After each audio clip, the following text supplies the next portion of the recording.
Firecracker 6. Of course they're flowers. Mondstadt welcomes you.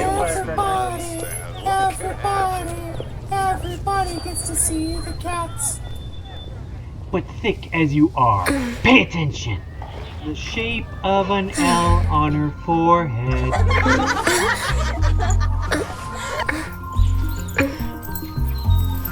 We grew up together after all. Sit, Pumpkin. Pumpkin, sit. Firecracker 6. Fresh fruit only in Sit, Firecracker 6. they're flowers. It's Mondstadt. What could happen? But thick as you are. We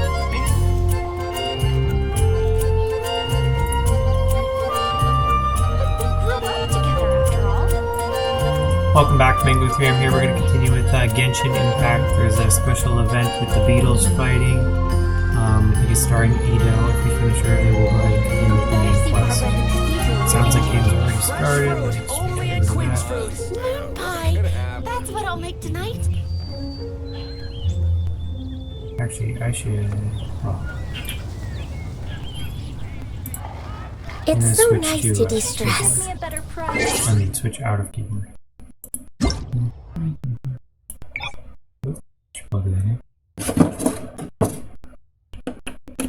There we go.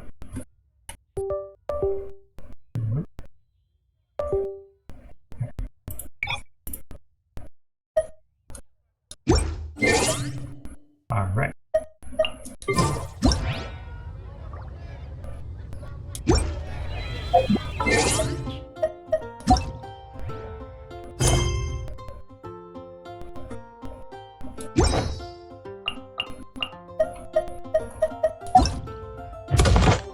We get a little bit more primos. We can try one more time for riding.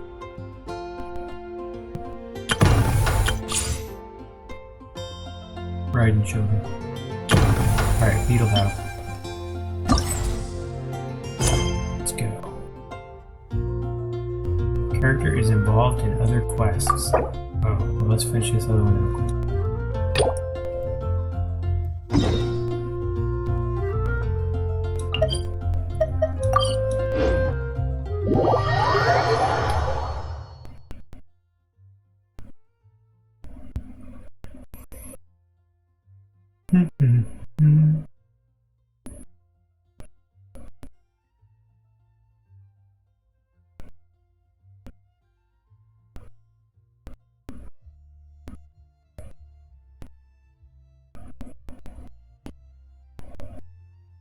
Activity of choice for literary connoisseurs.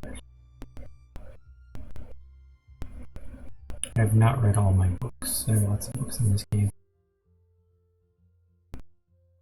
Someday, maybe.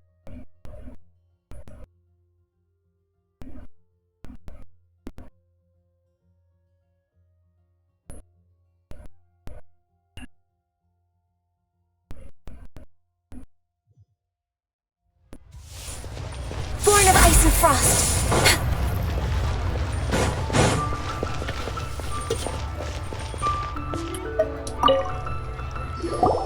What would you two like? 3 servings of grilled tigerfish to go, please. You got it. Hang on for a moment. I'll be ready soon. 3 servings? One for you, one for Paimon. Who's the last one for? I was thinking we could go see Pervasis. You mean gave us the 7-star lamps and sensor, Pervasis? Huh, that's right. He did say he missed the taste of grilled tigerfish. But isn't he gone now? Even so, we can still pay our respects. Yeah, that makes sense. Let's go see him then. Last time we met Pervasis there, the temple was in a pretty sad state, and there were treasure hoarders in the area too. Let's hope the statue hasn't been defaced. Your 3 servings of grilled tigerfish? Hold on to them now. Ooh, these smell so nice. Come on, Mangler. Off to our next stop.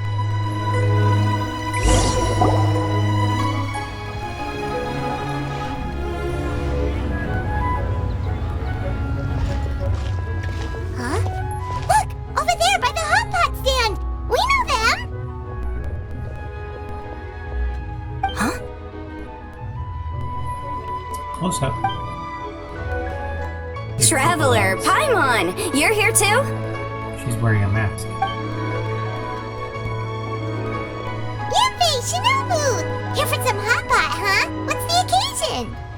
Has Wanmin Restaurant gone downhill or something? No, it's nothing like that. Wanmin Restaurant's just closed for a couple of days. But it's nice to try somewhere different for a change. Su Arnyang's hot pot is pretty good, and you can't get it at Wanmin Restaurant. Wanmin's closed? Why? What happened? Well, it was partly our fault. Recently, some old classmates from the Tongwen Academy got in touch and said they were organizing a get-together. Yanfei's the most senior among us, since she's the most qualified, so she got to pick the location. And she booked Wanmin Restaurant. The turnout was a lot higher than expected, and in the space of 2 days, we somehow got through all of the restaurant's stock for the week ahead. Boss's enormous appetite was also a significant contributing factor. He went a little crazy. Chef Mao was pretty wiped out by the end, but he had a huge smile on his face.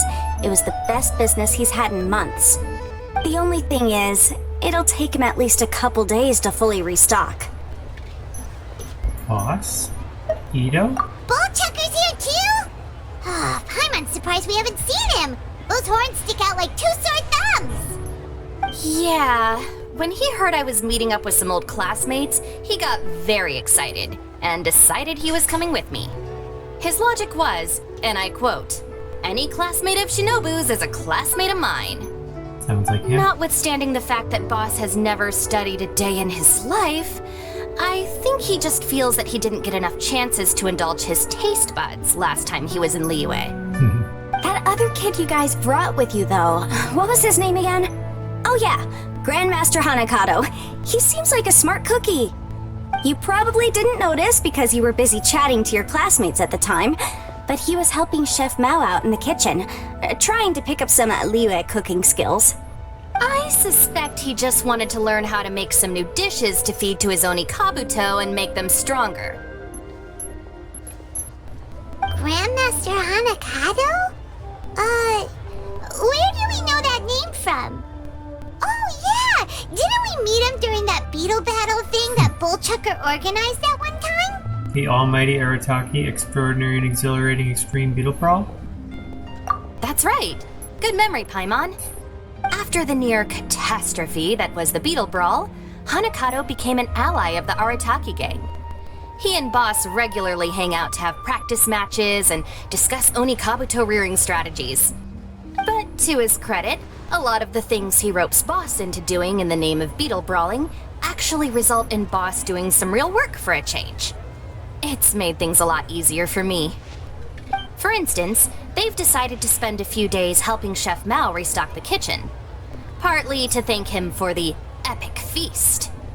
And partly because they would like to use the opportunity to look for new ingredients to boost their Oni Kabuto's performance. I think they're out looking for crabs at Guyun Stone Forest right now, with Miss Shangling and Mr. Guoba. They all seem to get along great. Guoba's already made friends with Crimson Staff, as Itto calls it, and, something Beetle King, or whatever Hanakato's is called. They've been out for quite a while, though. Shouldn't they be back by now? Unless something put them in a playful mood. In which case, it's anyone's guess what kind of mess they might be in by now. Well, now Paimon wants to join in the fun! Crabs from Guyun Stone Forest? Paimon bets they taste great! Why don't we go see if they need our help? The sooner Wanmin Restaurant is fully stocked, the sooner we get to eat there again! And while we're at it, we can see what Bullchucker and Grandmaster Hanakato are really up to over there. Gathering ingredients will go faster with more hands. So you two are gonna head over? I think that's a great idea! The Traveler, Paimon, and Itto make a good team. Not everyone can get through to him, but he usually listens to you two. You make a good point. Well, thanks for checking up on them, you two.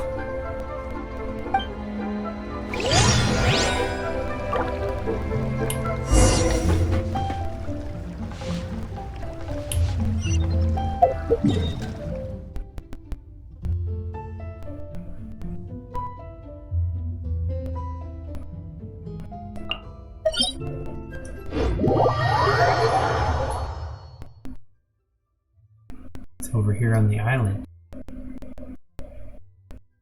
They were like, where do we have space? We can just put something there. No one knows.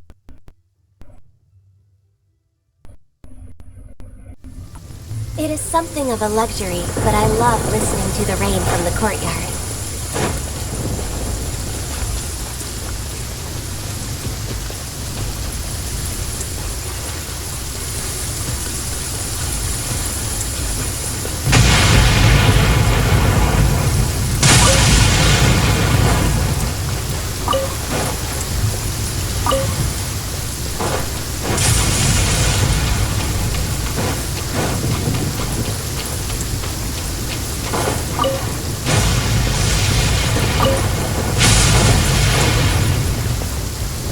Next on the agenda...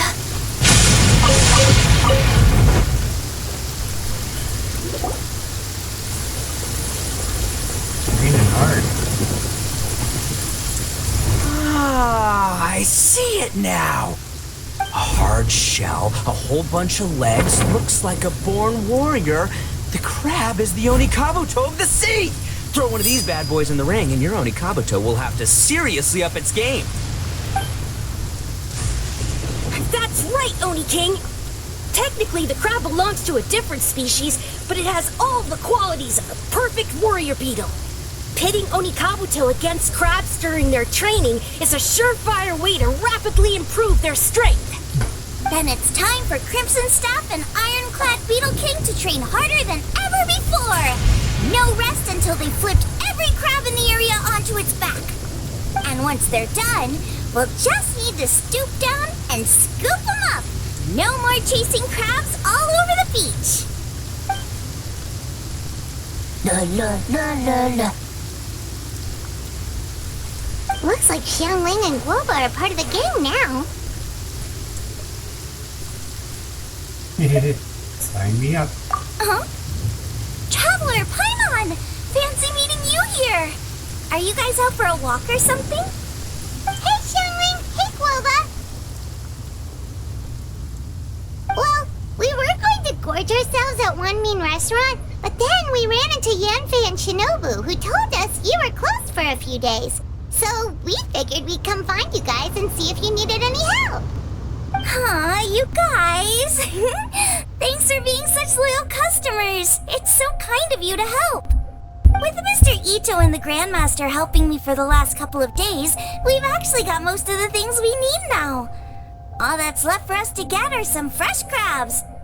And Crimson Staff and Ironclad Beetle King will be able to round them up for us in no time. If everything goes to plan. Uh-oh.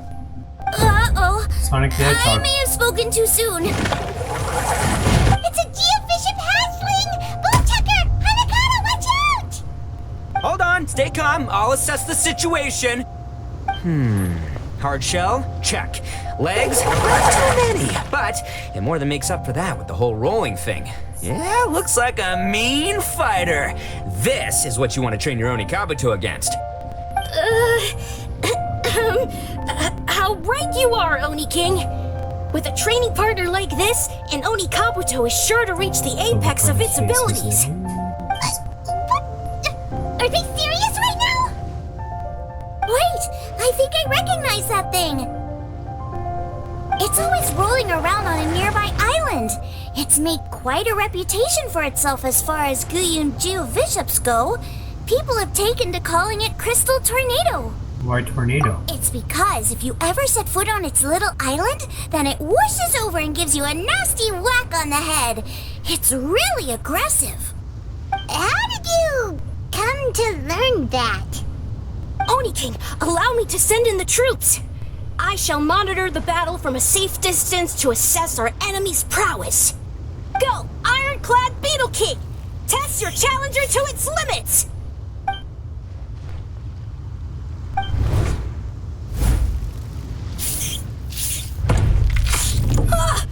Ironclad Beetle King! One hit and it's all over? I don't believe it. That's not possible. Okay, listen up, Grandmaster. The glorified pet rock is clearly tougher than it looks. Time to show it what we're really made of. From what I've seen, our opponent has a lot of brute force, but no finesse. Lugging all that weight around is a recipe for crude and clumsy attacks. And if you don't land the hit, it ain't worth squat. Luckily for us, our Oni Kabuto have a little thing called agility on their side. Go, Crimson Staff! Dodge the limbs and tail, wait for an opening, and aim for the...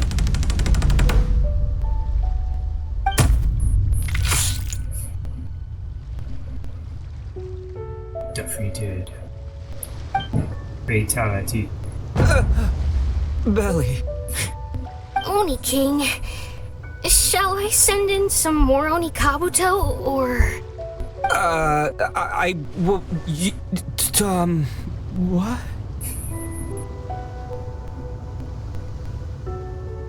Wait, what's Gooba doing? No!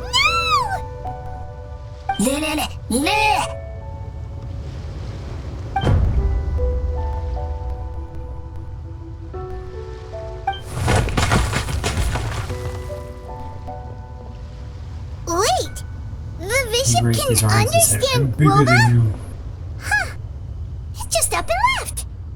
So, to answer your question from a moment ago, Paimon, I found out about Crystal Tornado's aggressive tendencies the last time we came to gather crabs in Bluestone Forest. Tornado gave Golba a big old bash on the head the moment he saw him. But then Tornado fell unconscious and apparently wasn't seen for weeks afterwards. I guess he's finally recovered from his injuries. Man, what a cool guy. I mean, I figured he was a pretty epic dude just from the look of him, but I've never seen someone just stare an enemy into submission like that. There's only one possible conclusion. This is a warrior with strength, the likes of which I've never seen before. I must say, I concur. I don't know how, but Guoba-san simply commanded that hard-shelled beast to stand down and retreat at once. Come to think of it, he seems like a pro at catching crabs, too. Guoba-san clearly has some sort of power that lets him bend the minds of shelled organisms to his will.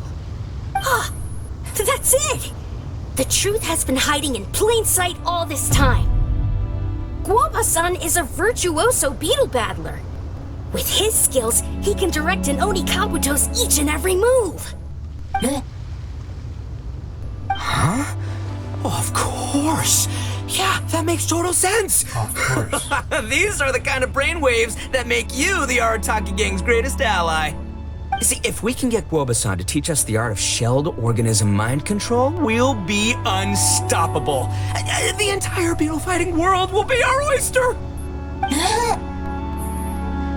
Can we stop discussing what special powers Guoba may or may not have? We have to get these crabs back before too long or they'll go bad. And then this whole trip will have been a waste. Right! Get a move on, Ball Checker! Shinobu's waiting for you! Also, we want to eat. Huh? Wait, when did we get 2 new people? Oh, compadre! If it isn't the Oni King's right hand. Oh, and of course, the flying lavender... sorry. Sky-cleaving white iron lavender melon. Wait. Oh, man. Don't tell me you saw me lose that beetle fight just now. Oh, so humiliating. It's all good. Nothing we haven't seen before. Haha, my bad. Sorry for lurking. Oh, come on! There's nothing to be embarrassed about. Oni Kabuto don't stand a chance against the Geo-Bishop hatchling. Next time, just give it a couple of whacks with your club. But that would defeat the whole purpose. Let me explain. Now, it's no secret that you've kicked a fair share of butt in your time. And from what I hear, that includes some of the biggest, most powerful, and meanest butt around. So how'd you do it, huh? Were you born stronger than your most fearsome foe? No! Do you rock up to every fight believing that your odds of winning are 100%? Of course not. You start with an impossible goal, defeating the unbeatable enemy, and then you do whatever you gotta do to achieve it. Because even you can't know how much potential you have until you push yourself past your limits. That's how you make yourself not just stronger, but stronger than you ever imagined you could be. Flee the fight once, you'll probably flee the next time, and the time after that. Next thing you know, you're that boring little twerp who never had the guts to put himself out there, because when you flee the fight, all you're really running away from is the person you could have become. Wow, couldn't have put it better myself. What's gotten into Bullchucker? He actually said something that made sense. For once, Paimon has nothing to argue back. You hear that? Woba's getting hungry. Crystal Tornado's gone now anyway, and your Oni Kabuto won't be ready to fight again anytime soon. So, are you just gonna stand here gawking, or? Chef-sama makes a good point. We are still far from being worthy enough to seek the tutelage of the mighty sensei, Guoba-san. I have heard tell of a great contest of fine warriors that was once held in this place. We stand on hallowed ground, and the very air we breathe is abuzz with the might of great duelists. I say we set up a ring here and now. I shall summon the mightiest beetle battlers of Liyue, and as iron sharpens iron, we will hone our skills and training with them. Then and only then will we be ready to seek the guidance of Guoba-san. Once we have learned his ways, we will track down that shelled beast and do battle against it once more. Paimon's got a feeling about this, but not actually sure if it's a good one or a bad one.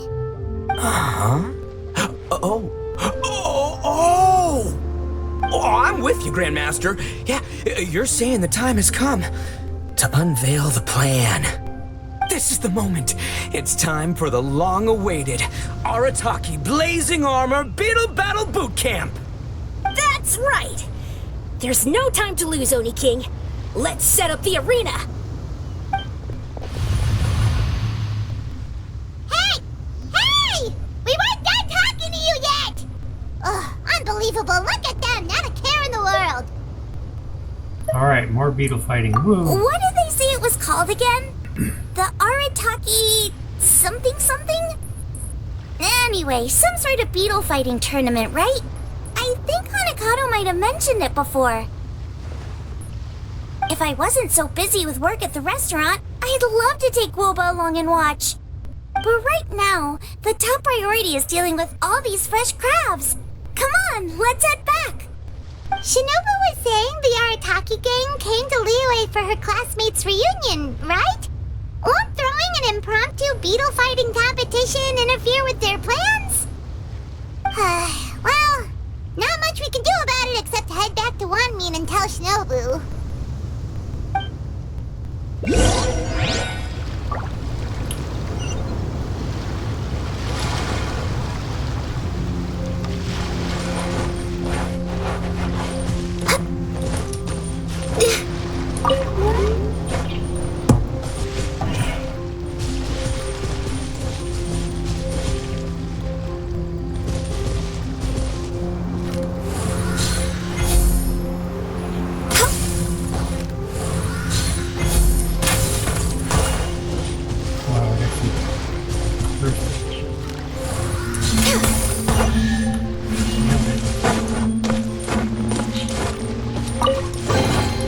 Perhaps whoever left these behind was also fulfilling a contract.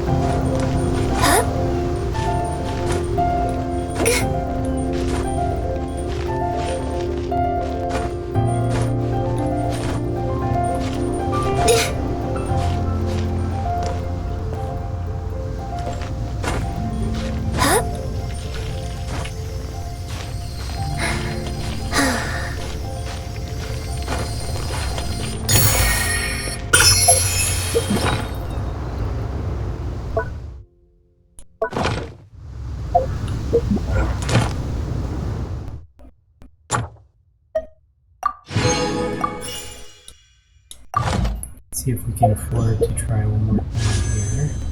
160. Oh, let's see. Ways to go.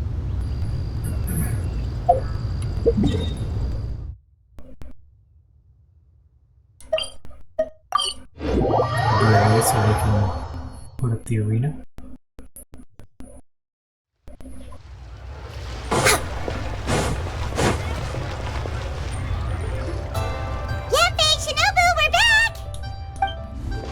Koba, Xiangling, Traveler, and Paimon.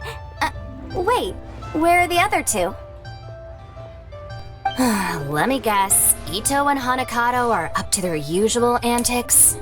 We'll fill you in shortly. First, I need to get all these pristine ingredients safely stored away. The mistflower corollas won't keep the crabs cool for much longer. Plus, the Traveler and Paimon are valued customers, eagerly awaiting a grand feast. I'll get cooking, then we can catch up while we eat. We whip up a meal from ingredients not long before an exceptional meal is served.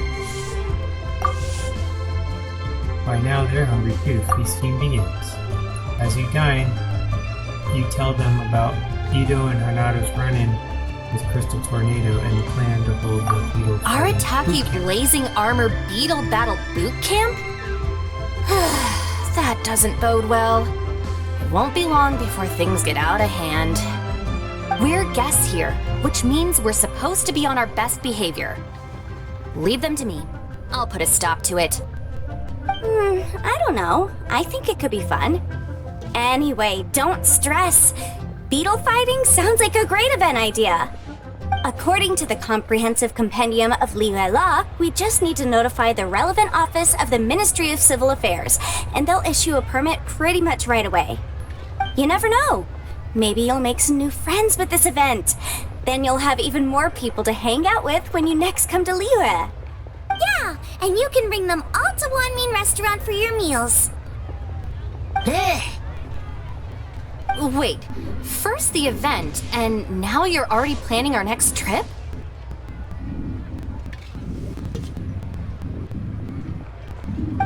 Given the Arataki gang's financial situation... Oh, come on. You gotta learn to cut loose more. You came all this way.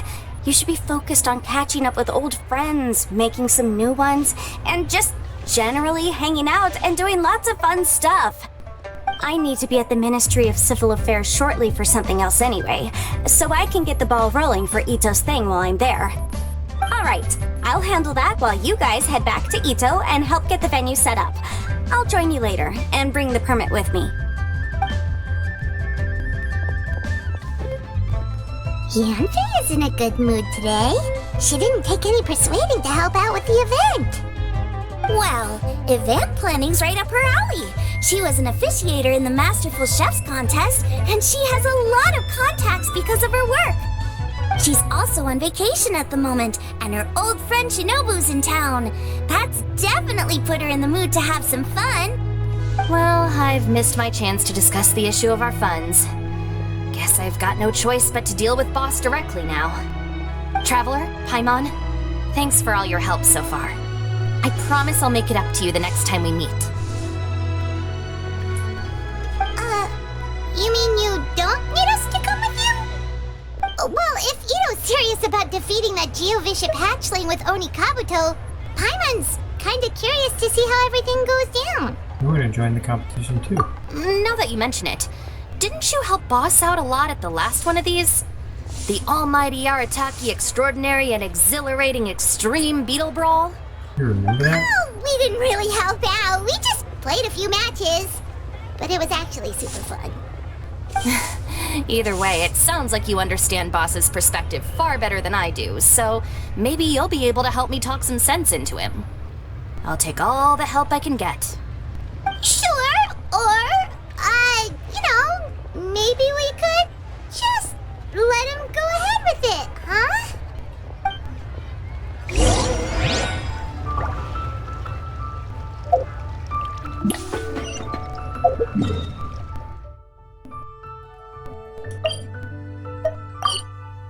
Yeah, we can teleport there. That's what they meant by new teleport opening up. Alright, Boss. Fun time in Liyue is over. Let's head home. Shinobu! I can explain! No, you can't. Our funds have run out. We've spent too long here. After buying our tickets for the boat home, the gang fund is down to double digits. How can we possibly afford to hold a tournament? Yanfei-senpai very kindly offered to handle the legalities, otherwise you wouldn't even have a permit. Are you expecting her to foot the bill as well? Put a stop to this Senpai? now, before things get out of control. But you don't understand. We have a situation here. Normally, I'm happy to do things your way, but the Arataki gang's 2 top Onikabuto warriors just lost to some pet rock. Look, we have a whole arena set up and everything. If we back out now, we'll be the laughingstock of the entire beetle fighting world. You've lost plenty of beetle fights before. Even I can beat you, and I'm not even a serious player. Why are you so bothered about losing to some bishop hatchling? Shinobu! That was a low blow. Anyway, that's ancient history. I'm on a whole different level now. There isn't a single beetle fighter out there who can touch me. I'm serious about beating that pet rock. Don't think I've got what it takes? And try me. Gladly. You want to do this the hard way? We'll do it the hard way. Grandmaster Hanakato, get me and Boss a beetle each. Maybe he'll be more amenable to reason after a crushing defeat.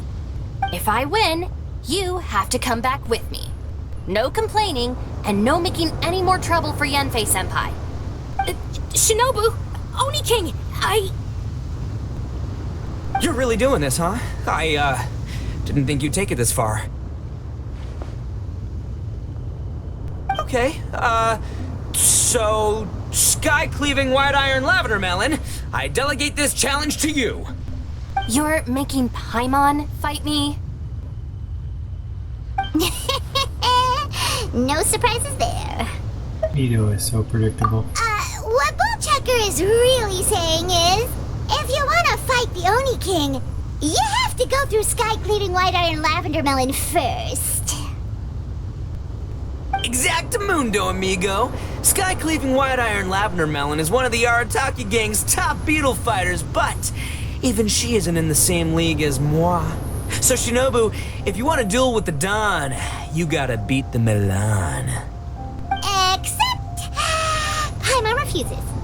What? Even Paimon knows that you can't just expect other people to pick up your slack all the time. It's not right. So if you're out of Mora, then tough luck. You gotta watch your spending. If Paimon helps you out, that'll just make more trouble for Yanfei, and then Shinobu will owe her a favor. Okay, true. You make a fair point. But it's all good. I have a backup plan for situations like this. If we really are out of funds, then, I'll find a job. I'll work nights, do beetle fighting during the day, and pay any expenses out of my own pocket. It'll work. The Grandmaster has helped me find a few good gigs before. As long as it's physical work and the pay is good, I'll take it. Now you're talking. See, that's the kind of attitude Paimon can get behind. When you're the top dog, you watch the bottom line. Don't rely on someone else when you can do it yourself. I can't believe you guys. Your plan is all well and good, and I do hope you try not to be a burden on other people. But you still need to beat me first. I know what Boss is trying to do. He's making me fight Paimon first to use up my Onikabuto stamina. Well, good luck with that. Even with a disadvantage, I'm still not gonna make this easy for you.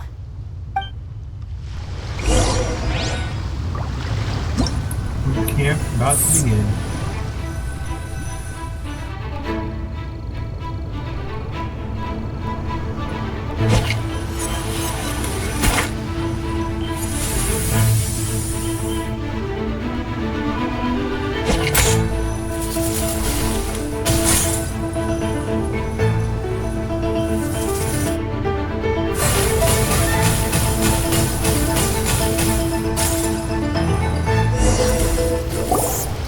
After fierce battling, she narrowly loses to me under Paimon's charge.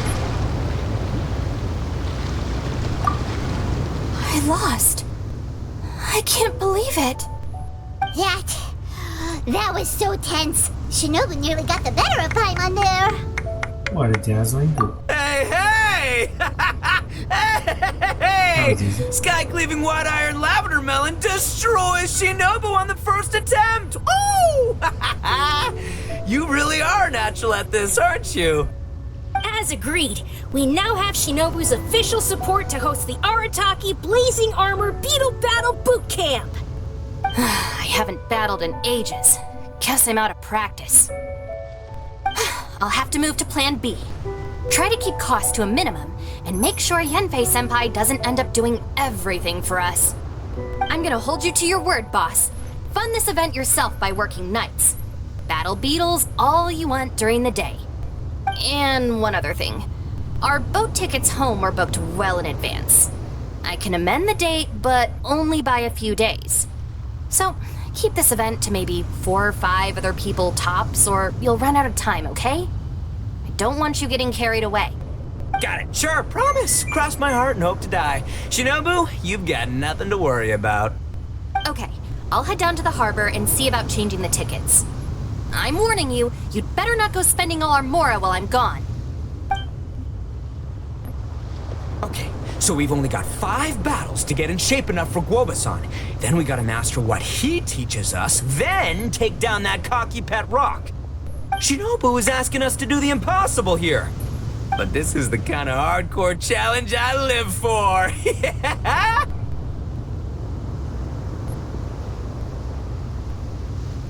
Don't worry, Oni King. I'll find people to join us in our great training endeavor. So long as there are worthy beetle battlers to be found, I'll be sure to sense their presence and bring them over to our camp. We haven't been in Liyue for long, but I'm certain that this vast land is filled with mighty warriors. We'll have no trouble finding but one of these each day. Now, as for the esteemed Oni King's right hand and honorable sky-cleaving white iron lavender melon... We've done our part. We saved your butts by getting Shinobu to agree to this. Paimon saw the look of sheer terror on your faces. You're clearly no match for her. It would be conventional to show your gratitude with a gift. Surely our Taki gang gives credit where credit is due. Oh, of course. I will, leave it to me. I'll come up with something. You'll get your reward, don't you worry. In the meantime, if the Oni King's right hand and sky-cleaving white iron lavender melon don't have other plans, then prepare to watch history in the making. Because in a few short days, I, the bona fide Beetle Battle King, will raise my game to new heights, win the respect of Guoba-san, and become a living legend! Booyah! Cool! Yeah, we'll be watching. So, no pressure or anything, but She's talking in her if you echo mess chamber. this up and everyone completely wipes the floor with you, we'll see the whole thing.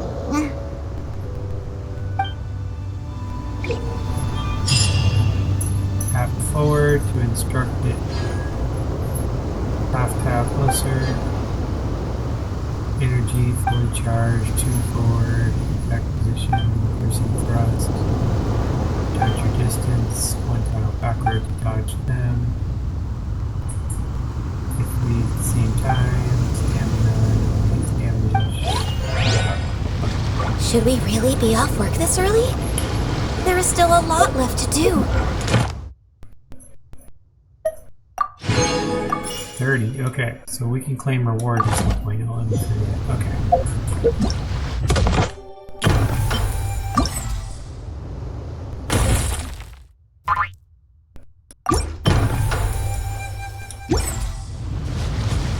Alright, battle number 1. Hello all. I am Iron Tongue Tien, here with an official signboard for the Arataki Blazing Armor Beetle Battle Boot Camp. It also doubles as your permit to run the event. Whoa! Is this supposed to be Bull Chucker and Crimson Staff? It's so over the top. Oh, sweet! Sadly, it's not my own original artwork, but check out that design! And that line work! It's so cool! It's epic! It captures exactly how awesome I look as a pro beetle fighter in the heat of battle! Dude! Wait, not that. How do they usually address strangers in this part of the world? Maybe... Esquire? Ah, that's the one. Tien Esquire, your artwork is incredible. Words cannot express the Arataki gang's gratitude. You can drop the Esquire Don Arataki. Also, I'm no artist, just a storyteller. This promotional artwork was done by a young lady at the Ministry of Civil Affairs. Yenfei looks out for her a lot, so when she heard about your event, she offered to contribute some artwork. Oh, so this is Yenfei's doing. Man, she really thought of everything. This is exactly what we needed. Young Grandmaster Hanakado here tells me that your boot camp is an ambitious training program that could shape the future of beetle fighting. Well, I'm no beetle fighter myself, but I've heard a lot about it and have always wanted to try it out for myself. Who knows, it might just give me the inspiration for a great new story to tell in the neighborhood. Beetle fighting is something you have to have a natural affinity for. Take sky-cleaving white iron lavender melon, for instance. She battled with great prowess on her first time after only a short demonstration. Once Tien Esquire has grasped the basics of beetle fighting and understands the appeal, we might get a lot of free publicity from his storytelling. Dude, that'd be awesome. All right, Squirt. Squad. Squire. Squire.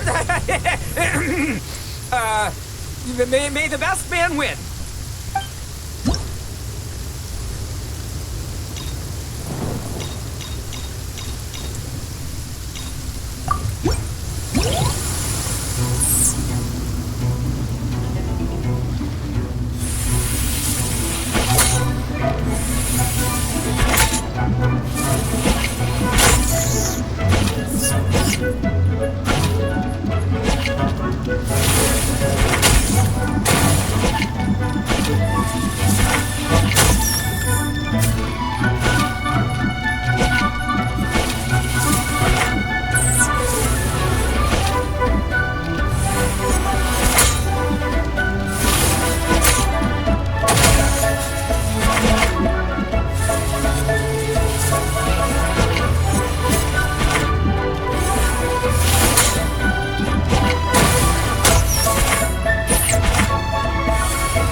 Perfect. The level of intensity is just perfect for such a contest. Ah, wonderful! I can see that the Arataki gang has transformed beetle fighting into a fiercely competitive high adrenaline sport. Yes, there are the rudiments of a fine tale here, to be told time and again. Great dueling with you, Tien Esquire. The pleasure was all right. The phrase is, the pleasure is all mine, Oni King. Details, schmeetails. Point is, thank you for supporting our boot camp. I extend my gratitude to you too, Don Arataki. I intend to stay here and watch a while longer to further enrich my writing. Please, pay no regard. Just pretend I'm not here. Man, I've never fought against someone so cultured before. My mind's buzzing from all those fancy words. What's that buzzy feeling called again? Oh yeah, learning. Looks like the Arataki Blazing Armor Beetle Battle Boot Camp is getting off to a good start.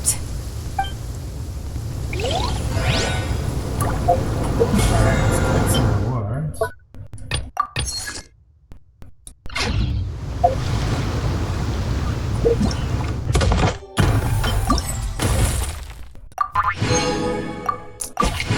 Alright, so we got more Primos. I think we can afford the gift now.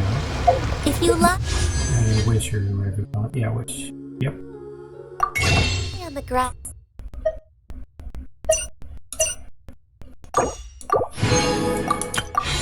You can feel the heartbeat of the world. Lightning in the lightning. Oh, it's purple. Purple means no.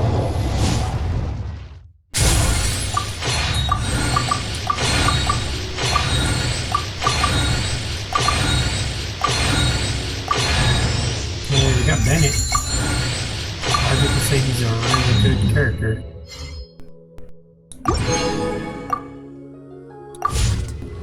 It's so nice to de-stress.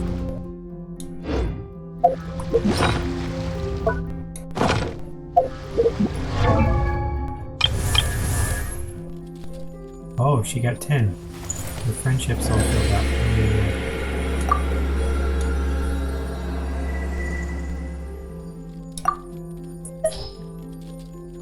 How do we confirm that?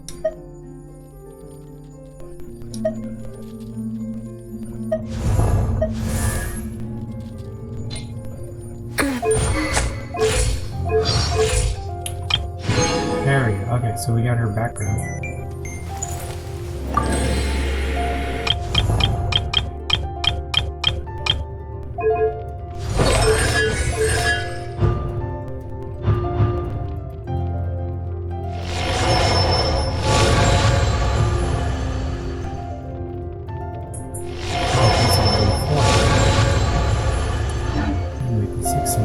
Okay, so that was one. We could do the final highest difficulty, but I kind of want to get to this first, so let's just go to the next person. Oni Kabuto are our friends, like cats and doggies. Another kid? Oh, didn't we go through this last time? Well, yeah, but Grandmaster Hanakado's a kid too. And one of the other kids from last time was actually pretty good, so age is no measure of a beetle fighter's skill. Although, Buttercup of Terror has no prior beetle battling experience, her chosen Oni Kabuto has the air of a formidable warrior. I don't know what you guys are talking about. My Oni Kabuto was a present from Daddy. He got it from a new friend he made last time he was away. Oh, your father sounds like a real stand-up guy. Okay, let's send out sky-cleaving white-iron lavender melon for this one. We don't want any accusations of bullying flying around. Huh! You make it sound like Paimon's the weakest choice on our side! Still, Paimon's probably the safest choice. But only because you two maniacs are a danger to yourselves and others when you're in a competitive mood. Don't be nervous, young lady. It's only a game, so it's just for fun. Guard to block it from possible bullets. Use it right before to make it bounce back.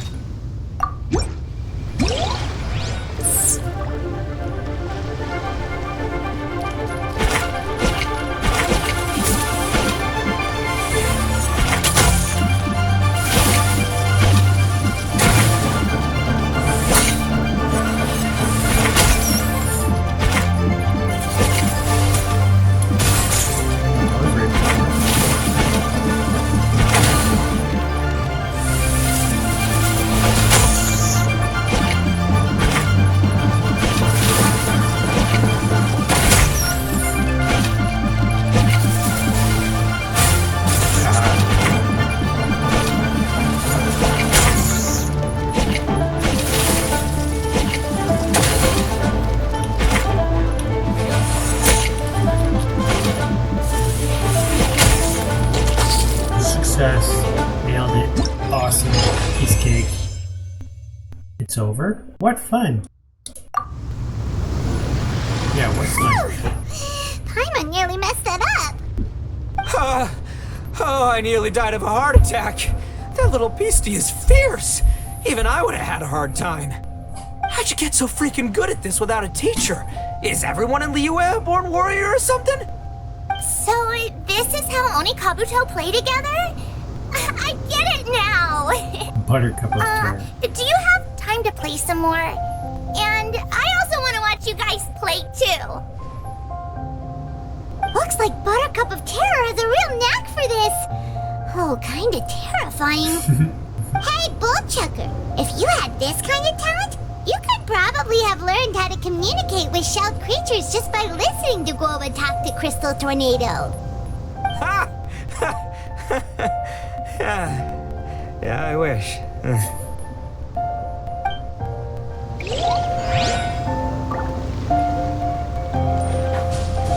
Contestant super overpowered. Hey there, I'm back.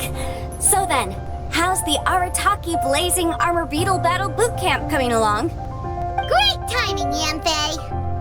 My savior! Oh, thanks for helping out with the permit. Oh, and for the sign with the epic artwork. Wait, I know that look.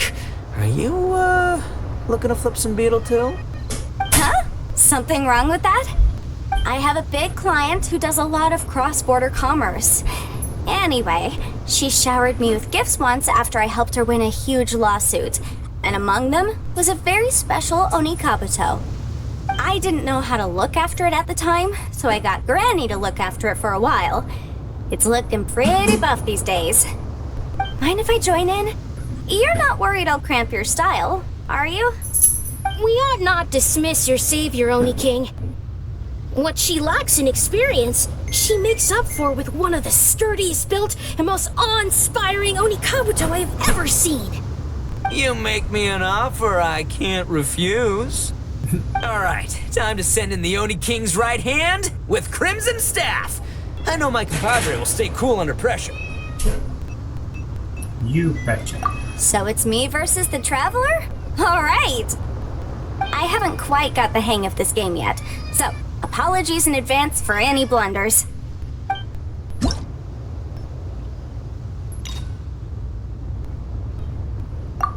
Melee combat and quakes, we gotta watch out for.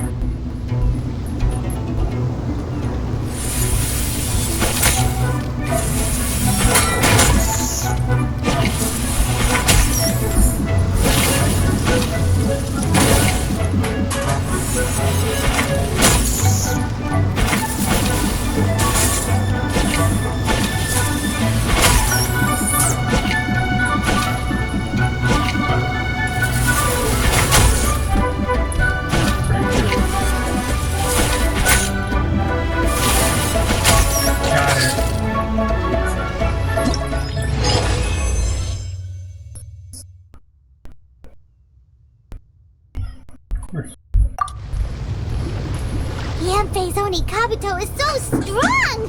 What is Madam Penguin feeding that thing? See? Your savior's Oni Kabuto is a force to be reckoned with. But just like last time, when my generals threw you a few curveballs, the mightiest blade cannot slay its foe except in the hands of a skilled swordmaster. Wise words, Grandmaster. Oh, okay. Good thing my compadre kept it together. Wow, what a blast!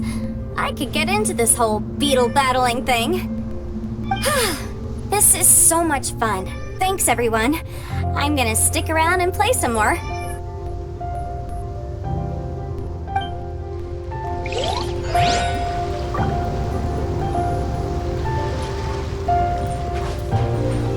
No frills, instant kill.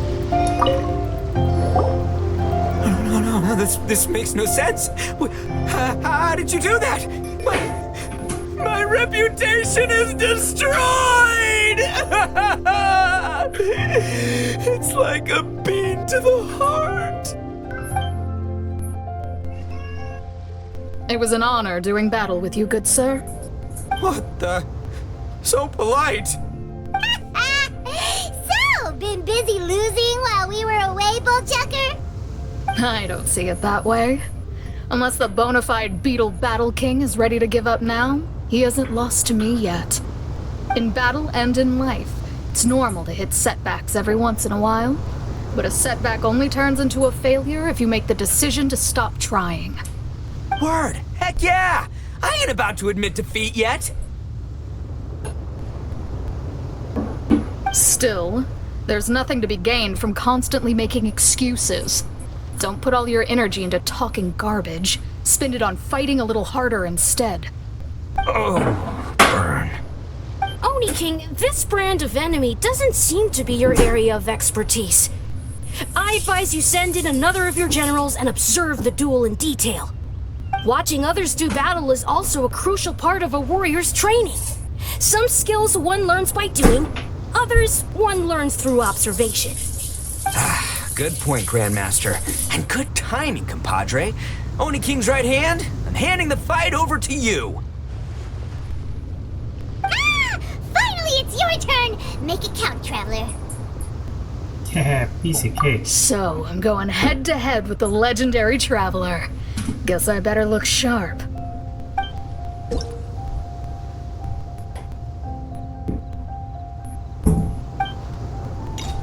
Hold guard for jet streams.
yes. Bam, bam, bam. You're amazing. Thanks for showing me how it's done. Nicely done. You beat me. I'd go as far as to say that it's an honor to lose against the Traveler. Ah, so that's how you do it. I never would have thought of that. That's how Yep, it's when you're done. up against a cunning enemy, you gotta get creative. When your tactics fail, you have to change your point of view. In our journeys far and wide, we often have to think on our feet. Clinging to old methods can never solve the problem, no matter how hard you try. I think Shinobu said something like that once too. I guess there's something to it after all. But I'll mull it over some other time. Right now, my focus is on the task at hand. More beetle fighting!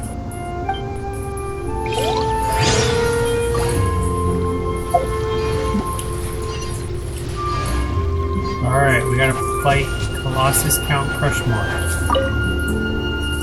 Wooba. Hey, good to see everyone. How's it going? Having fun? Shangling Guava, you finally made it. Well, Bullchucker's certainly having a blast. The day has finally come! Woba-san, I've been training hard at the Arataki Blazing Armor Beetle Battle Boot Camp, and now I want to show you just how far I've come. And Crimson Staff, too. If my progress satisfies you, then please, teach me! Show me the way to communicate with Crimson Staff, Crystal Tornado, and all the shelled organisms of this world. Do that, and I swear, once I become the reigning champion of the beetle fighting world, I will build a mighty statue in your image at the Arataki Gang's beetle fighting headquarters. What the? Woba-san got a brand new Oni Kabuto. That does not look normal. Oh, it appears to be not a typical Onikabuto shell, but one built of resilient wood. Is it wearing a suit of armor? We told Granny all about your Onikabuto boot camp. It really piqued her interest when she heard that Guoba was getting a disciple. As it turned out, a friend of hers had made a whole bunch of gardening and landscaping machines to look after the silk flowers on the terrace. They're called bloom pruners. The bloom pruner can transform into the shape of any creature to blend into its environment. Squirrels, butterflies, finches, you name it.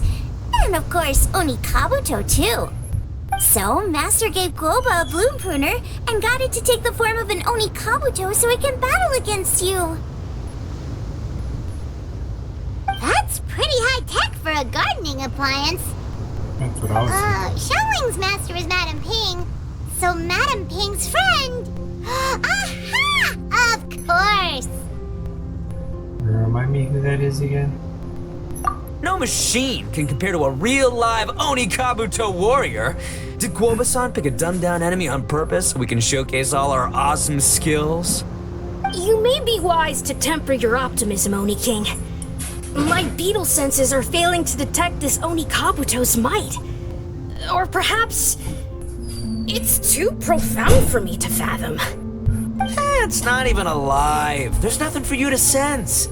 Anyway, Guoba-san may possess limitless power, but a warrior needs to be one with his weapon. The bond between Oni Kabuto and trainer is forged through blood, sweat, and tears, not wood, mesh, and gears. Crimson Staff and I are like glove and fist. Let's get this duel going. It's time for Guoba-san to witness my true potential once and for all.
teleporting.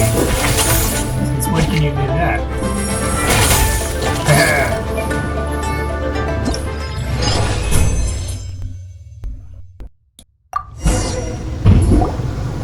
Whoa, Bullchucker sure made short work of the bloom pruner. I won! Victory is mine! With my trusty crimson staff, I have defeated the mighty Guoba-san! Whew. Alrighty then.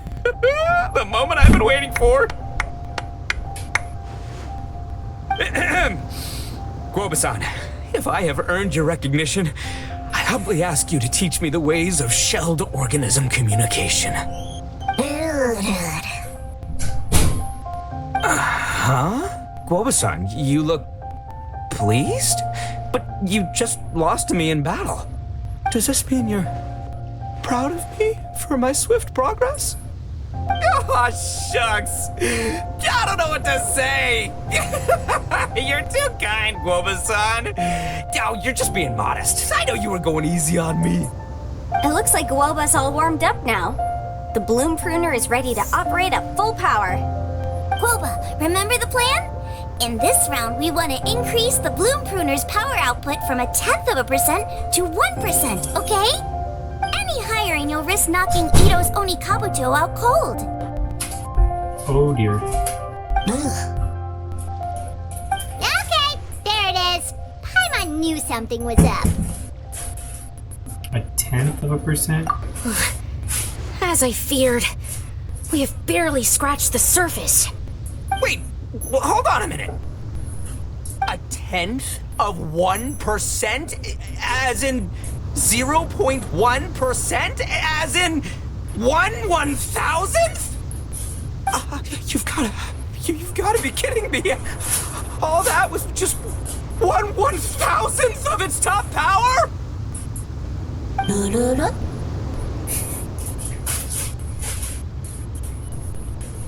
Guoba's a little confused. You did say you wanted to train your Onikabuto to defeat Crystal Tornado, correct? I thought it would go without saying given the size. The bloom pruner has to shift rocks the size of casserole dishes, so obviously it has to be pretty strong.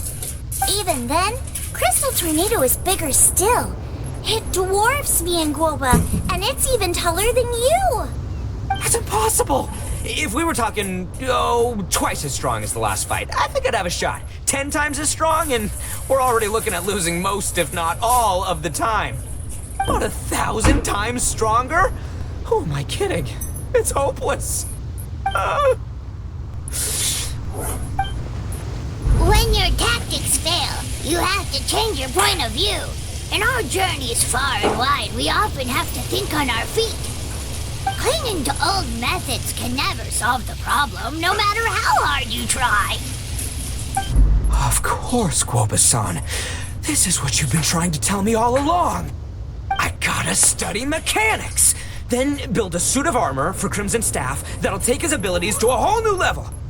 Or maybe, heck, I could build a bigger, stronger mechanical Onikabuto, piloted by Crimson Staff under my direction.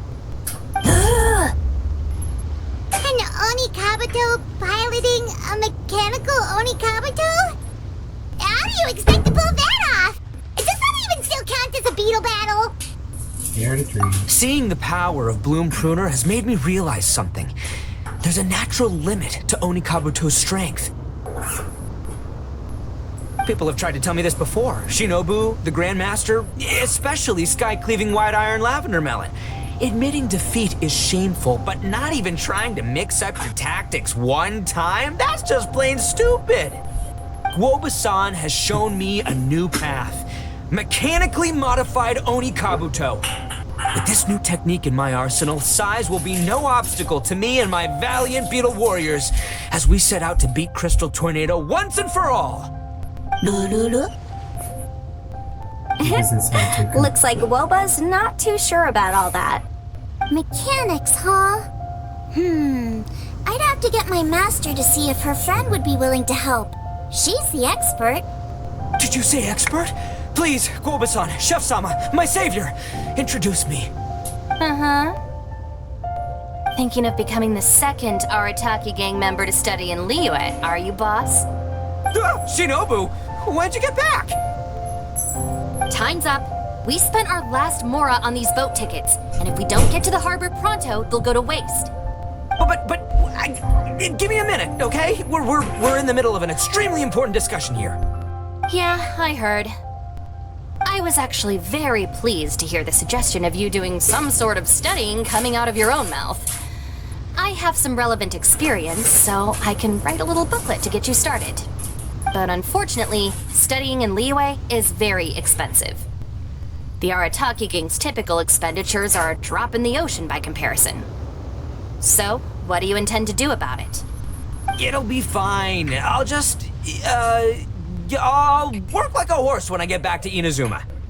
I know what I'm getting into here, all right? I got it all planned out in my head. It's not like I've never gotten paid work before. Soon as I get earning, we'll all have cash for the burning.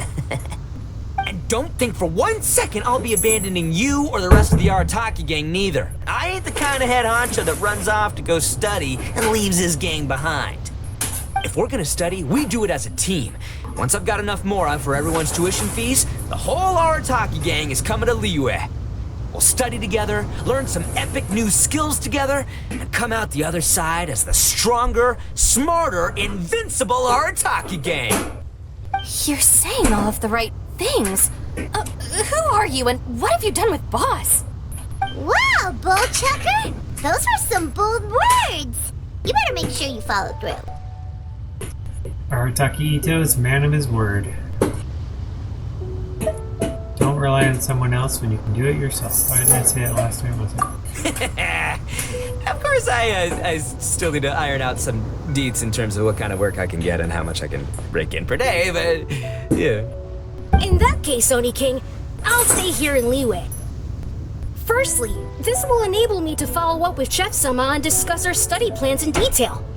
Secondly, now that word of the Arataki Blazing Armor Beetle Battle Boot Camp has begun to spread, I'll be able to scout for talented warriors and continue optimizing the Oni Kabuto training diet.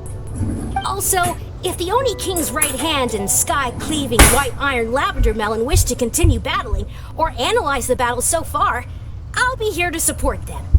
Awesome! Good thinking, Grandmaster! Okay, standard procedure applies. I'll let your grandpops know what you're up to so we won't worry about you. Man, I am so pumped to see what you'll have for us next time I see you. I do need to make one thing clear, though. I can't promise that we'll be able to talk an Adeptus into taking you on as students. Yanfei and I will do our best, but we'll just have to see how it goes. The great master of whom you speak boasts a skill others can only dream of. Their pride and prestige don't faze us.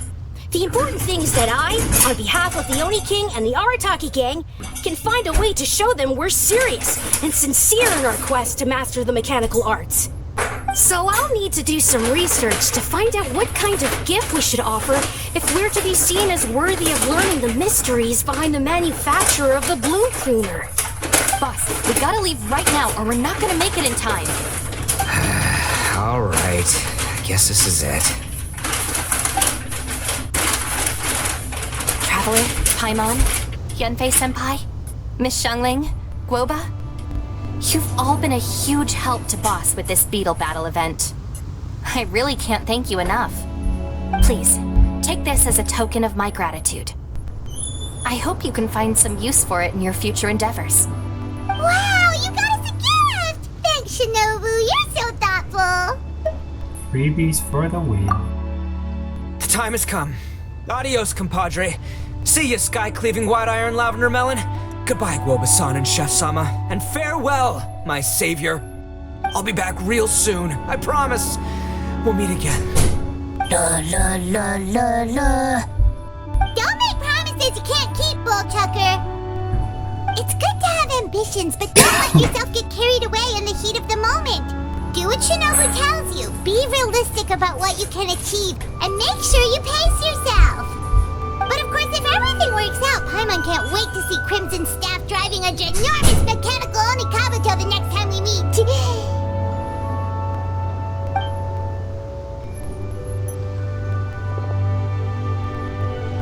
Crystal Tornado just watching. Passing you over Chef Hatchling. I'm just being myself. Instant ramen, that's what they got me. Wow.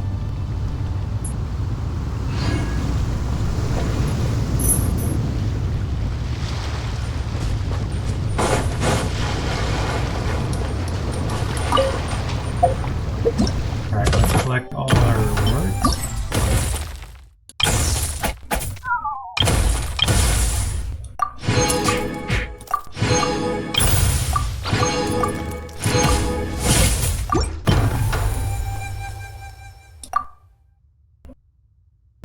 Okay, let's see, is there anything else here that we want to do today? This one we already did.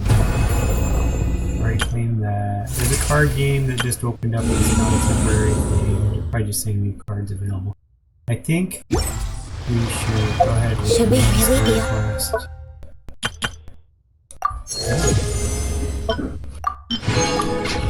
Alright, this let's go early? for these first. There is still a lot left to do. Before we move on to these ones.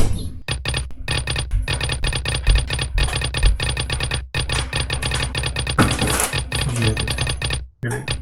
So, Mono's finale. That's a Fontaine one. Let's start with the Fontaine one. We can go back to the game. The other one later.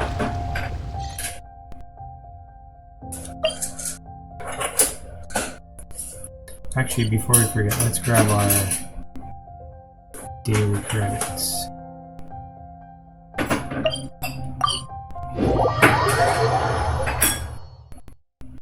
Daily rewards.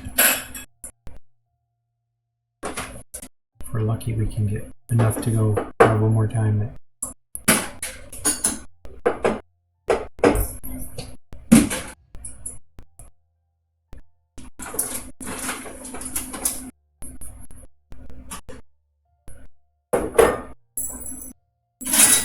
I made the mistake of giving one cat a treat and not the other one.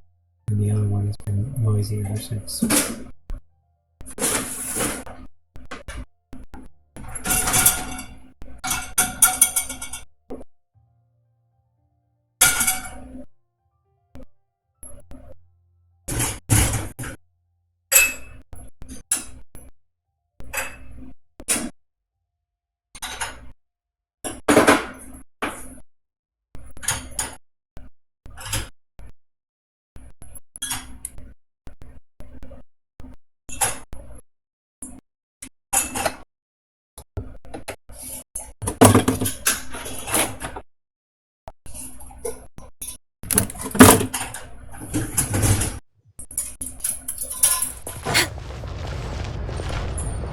Add Astra. Thank you for Add Astra.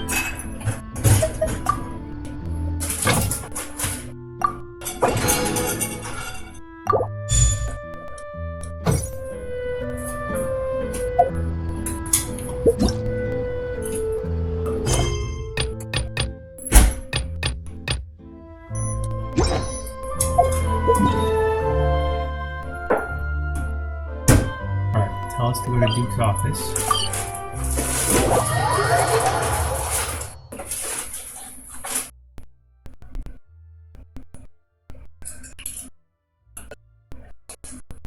Which I think was in the middle of the fortress, or the not fortress, prison.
I take it Mr. Fremonet's condition has stabilized?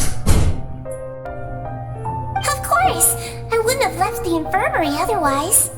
I've been expecting those two, but might I inquire as to the purpose of your visit, Miss Sejuane?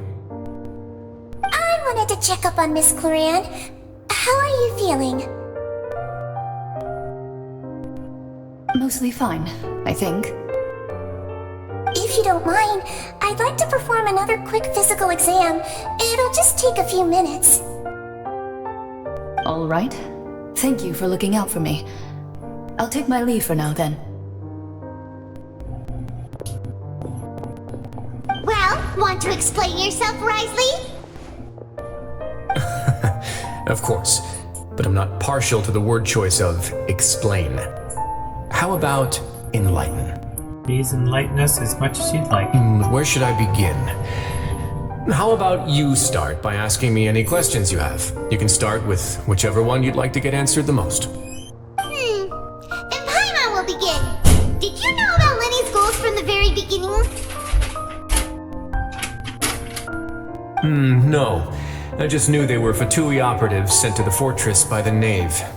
As for their specific goals, I only figured those out as you made progress on your investigation. You managed to monitor and stay ahead of them even though you didn't know what they were trying to do? They came here with ulterior motives.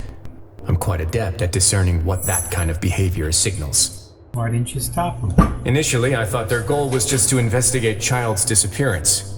Linny suggested that I had deliberately let him escape, but in truth, I didn't really do anything special to help or hinder him while he was here. Everything he did, from finding helpers to leaving this place, he did on his own. Of course, it's inevitable that the Knave would make a big deal out of her fellow Harbinger's unexplained disappearance. I'm also quite curious about where that Harbinger went, so I figured I might as well let the Fatui do their own investigative work. All I care about is the answer. So you were hoping Lenny's group would just do your work for you? You make it sound like that's a bad thing. Unfortunately, things didn't go as planned. I assume that Fremonet has told you already, the ratio of primordial seawater around the fortress of Meripede is on the rise. The Forbidden Zone has always been Lenny's target, and you got roped into that investigation after running into him. I began to intervene out of concern for your safety, and also to prevent the fortress from becoming entangled in more irksome matters. Are the rumors true that you're also a former criminal? And why would you put it like that? Isn't staying here all day and serving as the manager of the fortress a kind of sentence unto itself? Another form of prison? I just happen to have some support from the rest of the inmates. That's all. Oh, right. Paimon wanted to ask, who invited Cloran down here? Me, of course. I paid her good mora to come down to the fortress for some field work. As a champion duelist, Miss Cloran could be considered to be an independent party. I needed to find an exceptionally capable person to help me get through the impending crisis. And saving Fremonet was part of that crisis? You can think of it like that, yes. Credit where credit is due, that boy is quite adept at diving. Had conditions not been as hostile as they were, he probably would have found the missing Harbinger already. So the Forbidden Zone really exists. What's inside of it? That's not something you should be asking after. Neuvillette only asked you to investigate Child's whereabouts. All I need to prove to you is that the Forbidden Zone had nothing to do with the Harbinger's disappearance. That should be clear now that you've spoken to Fremonet. But we've already uncovered that there's something wrong with the infirmary, and we've answered a bunch of questions that you threw at us. Isn't it about time that you answer our last question in return? You make a compelling case. Do you really want to know the answer that badly? Yeah, Paimon really wants to know. Even if the truth may not be pleasant? Yes. Follow me.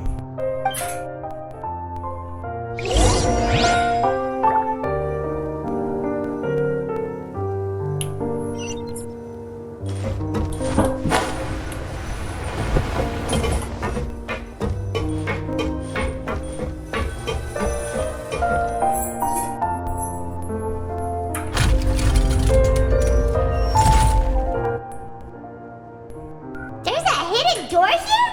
And a whole basement behind it? Huh. You're pretty good wisely. It seems you've forgotten just what kind of place the Fortress of Meripede is.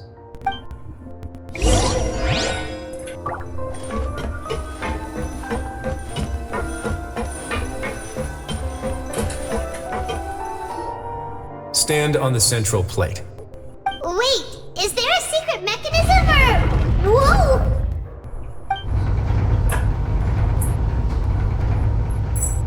Once everyone's taken their positions on the circular plate, let's move slowly downward.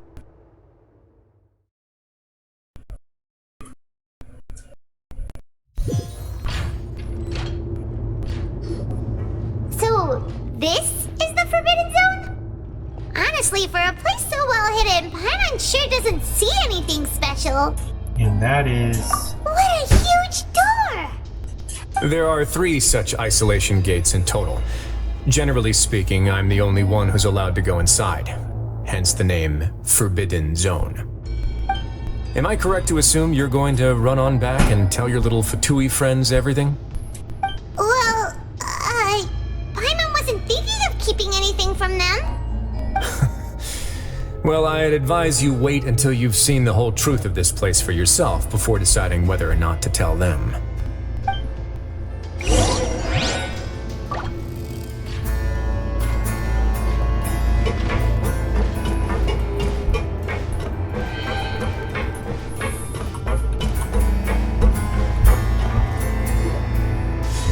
Huh, so there's a switch on the side. Stand back.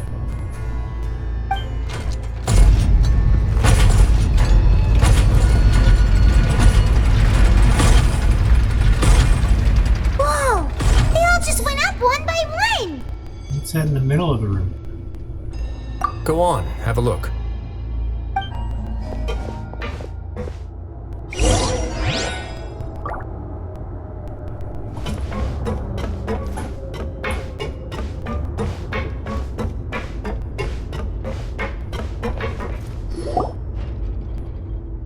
This room is really empty with nothing here, which is quite strange on its own. There's this device smack dab in the middle of the room, which looks like some kind of magic... I've been interested in what lies beyond that gate ever since I assumed leadership of the Fortress of Meripede. Of course, it would be unwise to recklessly open it, but it'd also be risky and negligent to simply ignore any potential danger that could be behind it. The readings on that dashboard have Looks like a not budged box. since the day when I first laid eyes on this place. But over the past year, the needle has crept upwards from its original position, likely because some parameter it's been tracking has changed, if only infinitesimally. Normally I would have ignored it, but I happened to have some free time when I noticed it, so I investigated. Any guesses what the reading could be tracking? Water pressure? Very reasonable guesses. I've considered both of those as well. Unfortunately, our dashboard is tracking something less ordinary.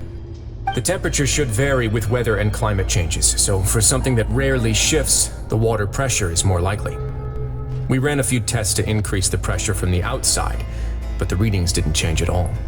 Later on, a few more possibilities occurred to me, such as a potential connection with the primordial sea. I began to make a few preparations based on that hypothesis. Over the past few days, the needle has moved again.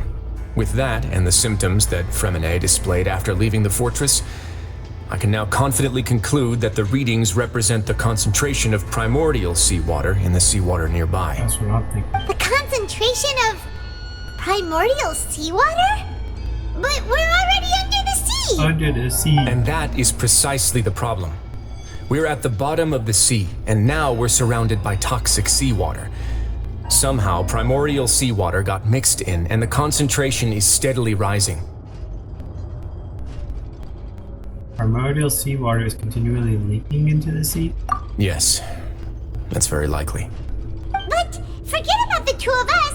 Not even Novelette knows where the primordial sea could be, much less where we could find and plug a leak. Oh. Oh! Seems like you've figured it out.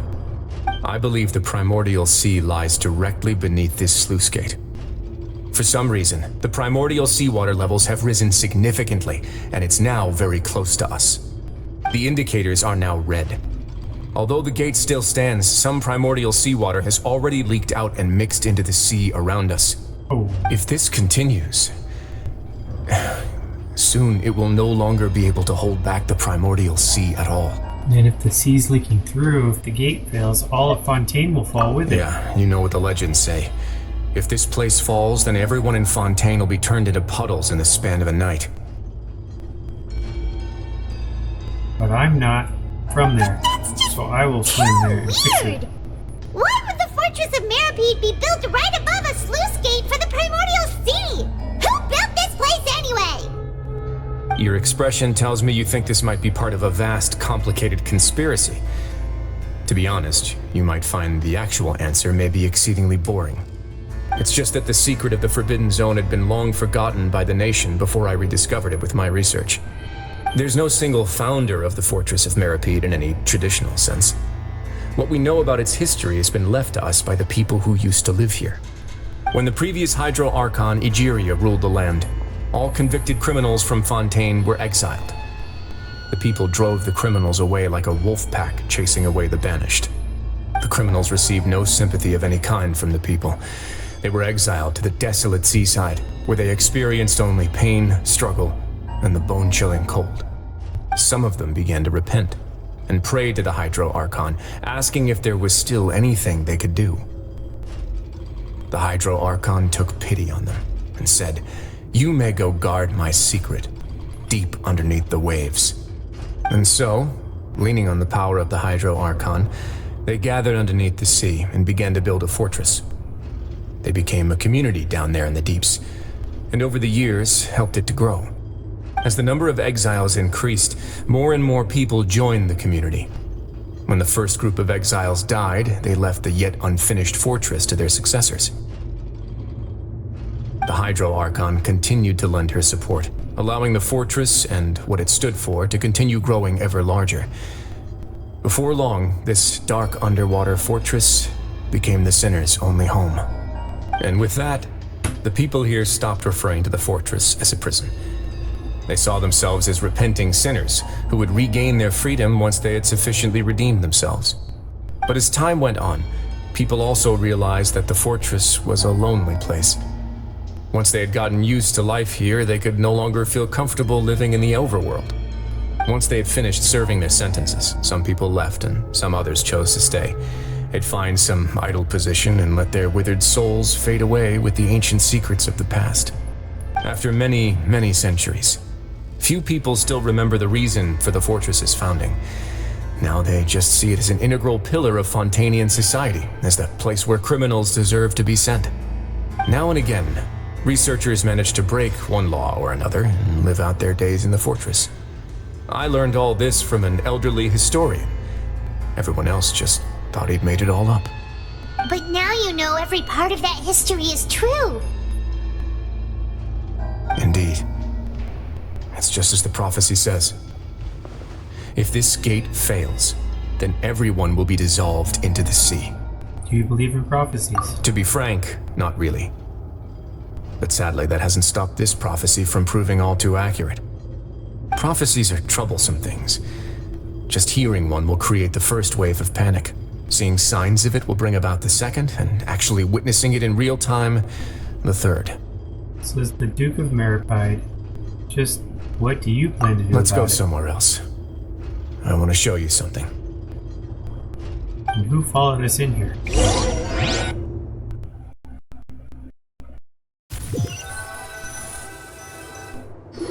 We never closed any doors or... This is it. Your Grace, perfect timing. The results from our last round of experiments have... Wait, Jurier, he's not alone! Huh? Lorvine and Jurier? No need to panic, you two. I've already told them about our plan. What? After you warned us not to tell a single soul about any of this? I'm skeptical as well. Are you sure they are trustworthy? The results speak for themselves, We're don't streaming. they? Everybody These two knows may now. already know more than you could ever imagine. Alright then, if Your Grace All my insists. followers are sharing this They right seem now. harmless enough, so I'll trust them for now. Well, how about some reintroductions? This is Jurier, one of the highest-ranked researchers from the Fontaine Research Institute. He used to work under Edwin. I trust that you've heard of Edwin? Yeah, we have. Good. Saves me a bit of time explaining. Edwin's main areas of research were archaeum and gravimeters. As his assistant, Jurier is quite familiar with them as well. I hired him to be my technical consultant. You want to blow up the fortress of Merripede? What a lovely idea. I'm already imagining it in my head. Gotta admit, I'm tempted as well. Guys, focus! Focus! We'd all die immediately. That taskmaster over there is Miss Lorvine, and is also one of my technical consultants. While Jurier used to be Edwin's assistant, she used to be Jurier's assistant. Ooh, are they together? Is that really necessary? See, everyone keeps asking this question. Are you too sure you're not a couple and just using your work as a convenient cover? Your Grace, I am not in a relationship with this man. If I dated her, I'd officially be madder than Edwin. Jeez, forget I said anything then. Follow me. Whoa, there's another door that goes right up. Your constant amazement makes it seem like the fortress can do anything. But Paimon really thinks everything's super cool. Is this just a normal room? Well, let's spice it up a bit. And here you go. This is... What a huge ship? This is also a production zone that Paimon's never seen before. What's going on? How much do you know about Fontanian history? Not much at all. Well, then maybe you haven't heard the story of ancient Lemuria. To give you a quick rundown, Fontaine used to be ruled by the Lemurian dynasty. According to legend, the Lemurian king Remus came to this land after being inspired by divine revelation and found the seer Sibila, who had taken on the form of a golden bee. Taking the golden bee with him and riding on a huge ship, the Fortuna, he created his nation above the surging waves. He called his nation Lemuria and used the Fortuna to incessantly search for new tribes and islands, calling on them to join his empire. There's a ship in the story too? Where there's water, there'll be ships. People believe that hope can always be found at the end of a voyage. Do you believe that too? To a point, I think. As you've already seen, I have a whole factory's worth of labor, materials, and technology at my disposal. Certainly can't hurt to give it a try. So the moment I began to speculate that the primordial sea might lie underneath the gate, I also began this project. Were you inspired by the legendary Fortuna? Maybe. Fontanians need something to hold on to cope with the impending disaster. This is a plan for the ages. Can you share your plan with everyone?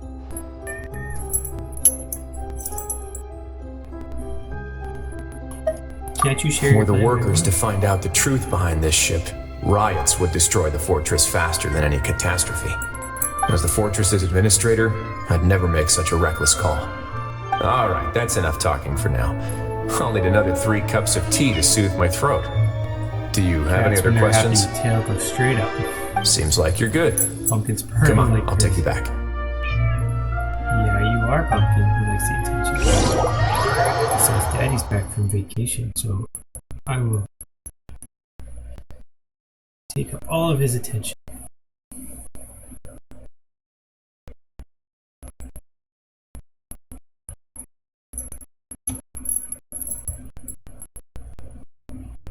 I'll leave you here for now.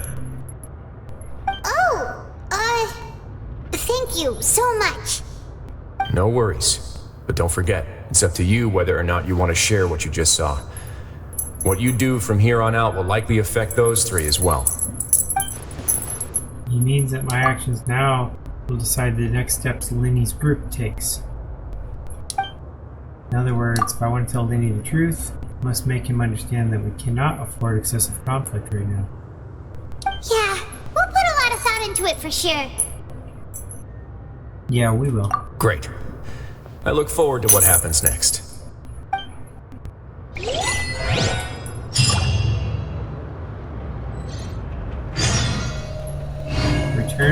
infirmary.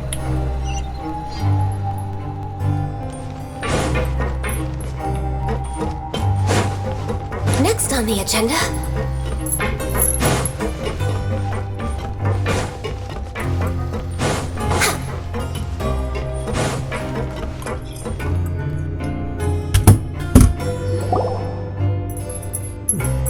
We're back! Welcome back. Do you want a cup of Giving you tea? attention, buddy. How can you be so much like Risley, always drinking tea? Huh. Actually, now that you mention it, I just remembered something now. While I was sedated, I could still barely hear two people talking next to me. They were discussing everything, from the leaves to the water and even the teacups themselves. Must have been Risley and Seishween. Yeah, I heard one male voice and one female, so it should have been the two of them. They really were just talking about brewing tea. I really can't make sense of this place. So, Traveler, Paimon, were you able to learn anything from Risley? Yeah, he explained everything. Very well.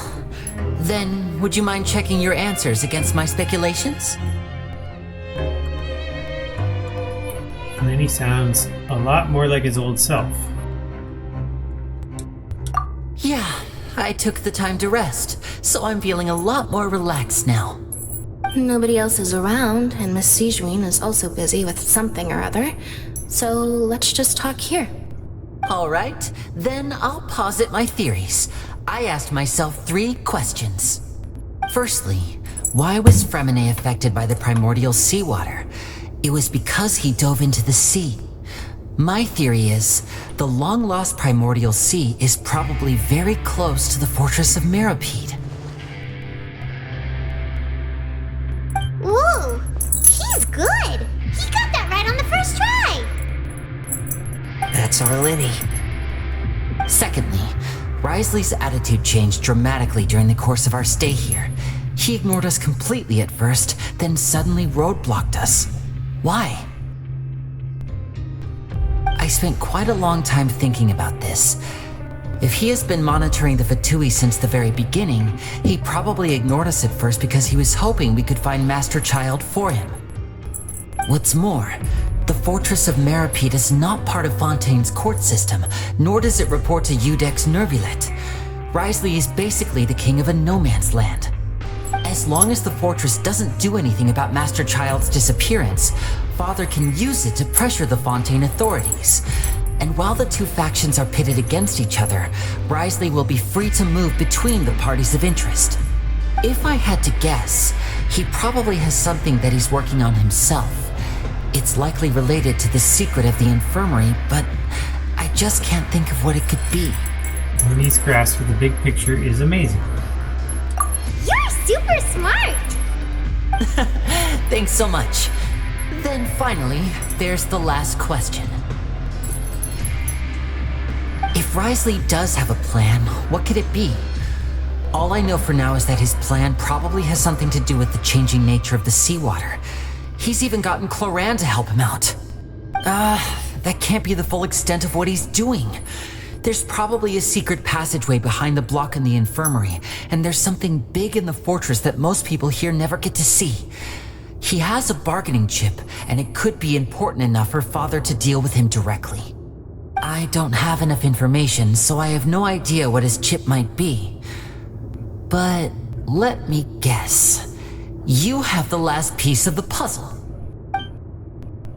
After some deliberation, you share the information you learned with Lydia and company.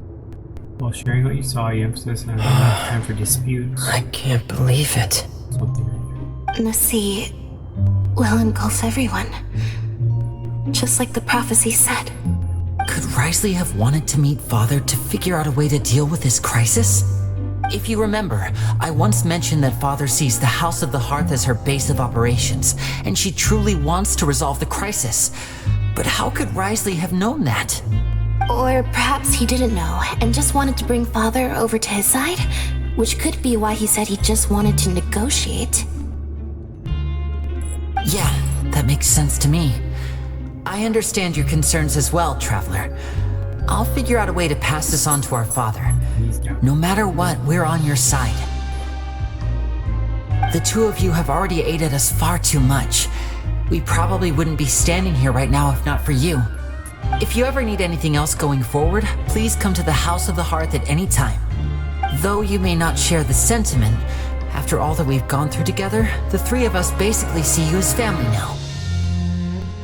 You have my gratitude. Thank you for protecting Linny when it really mattered. And thank you for sharing the secrets of the fortress with us. We didn't think you were going to do it. Why are you being so formal all of a sudden? We can work together again if necessary. Given your strength, you might not need our help at all. But if you are ever in danger, we will try our best to protect you. Aww, the sound of that makes Paimon feel all warm and safe inside. What was that? Paimon's hungry. You've done so much already. Go get some food. Alright, then we'll catch you guys another time.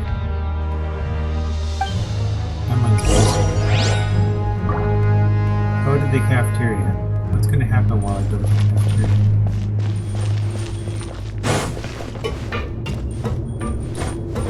Next on the agenda, we're way behind schedule.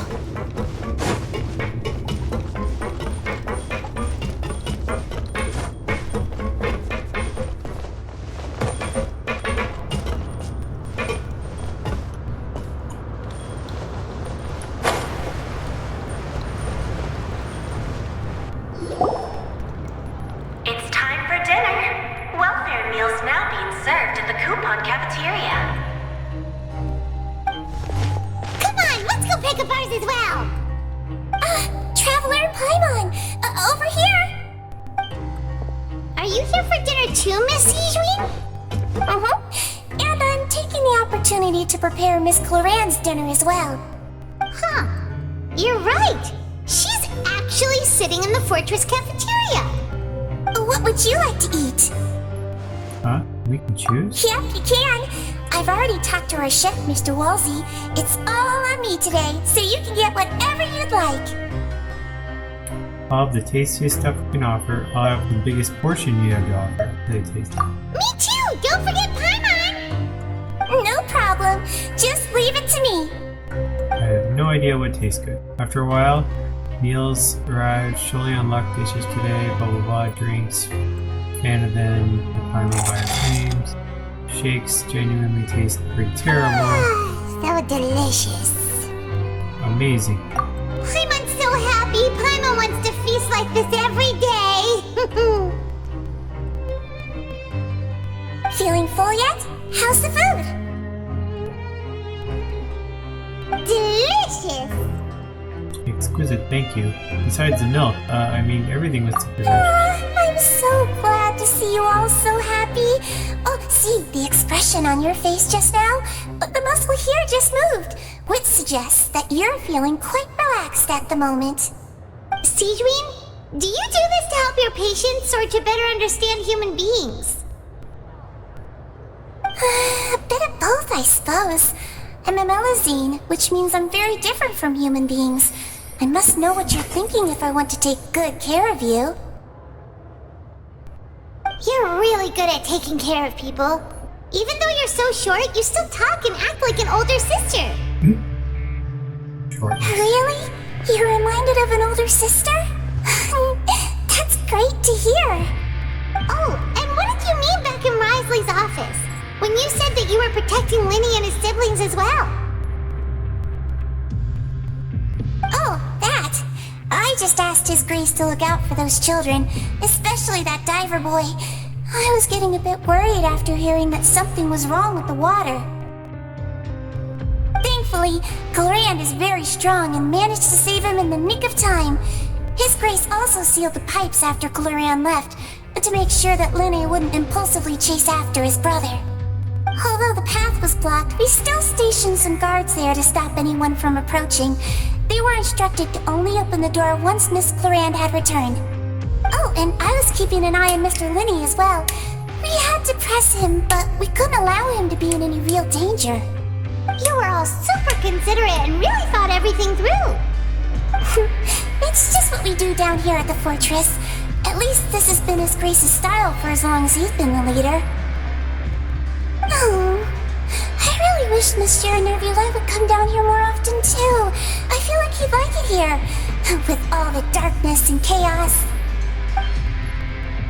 That doesn't make sense at all. It's hard to imagine Nervula outside of his office. Get a good night's rest, you two.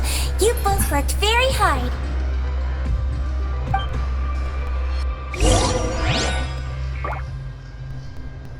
Return to the dorm for sleep.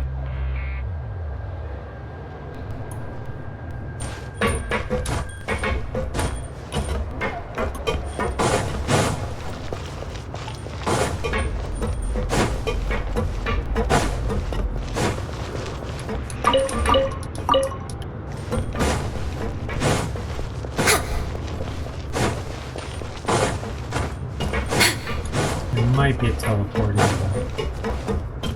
this takes approximately as long as that. So we'll do that.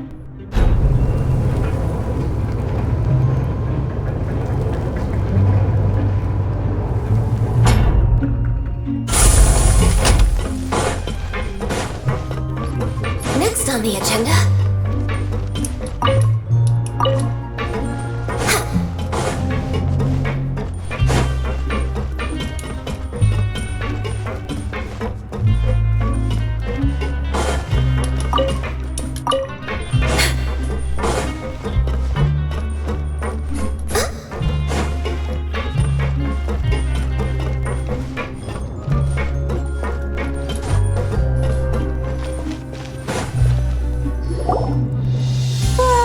So much has happened. Paimon just feels absolutely exhausted now that she's finally relaxed. Paimon's super sleepy. Are you sleepy too? Yeah, I'm also getting there.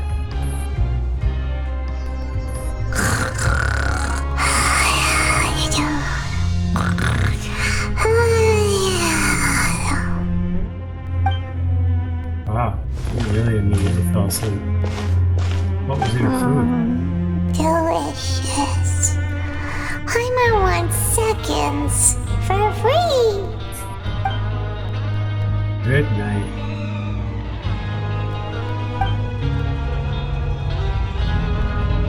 Out of my way! Get out of my way! What happened? Why is everyone running? No idea, but something must have happened. Stop asking!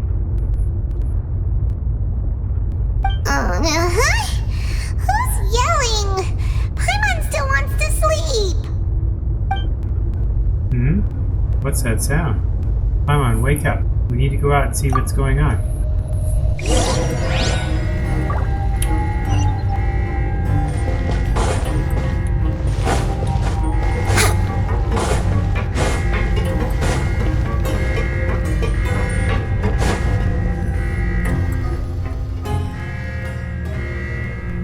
What happened?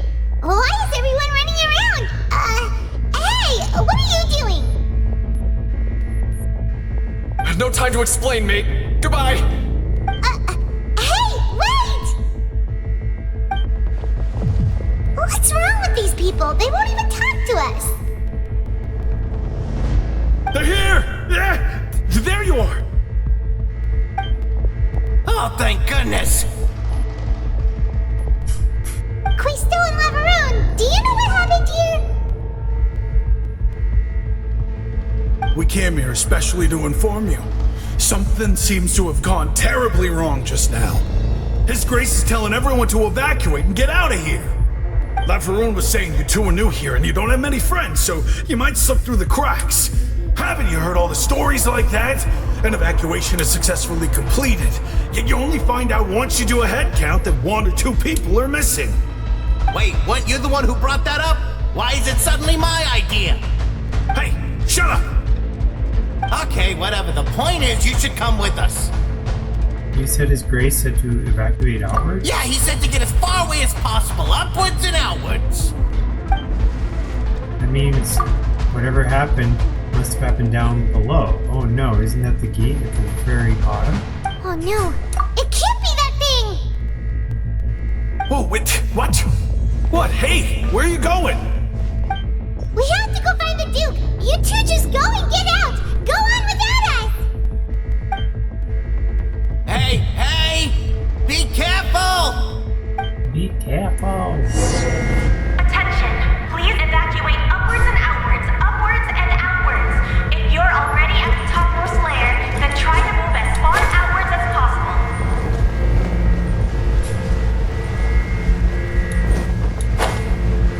Attention, please evacuate upwards and outwards.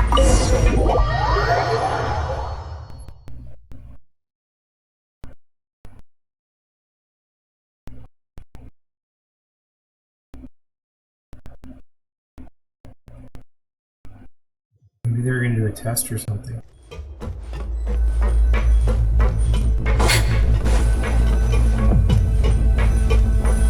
Activate lift device. Going down.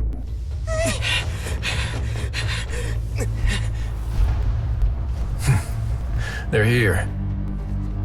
Just like I said. Movie time.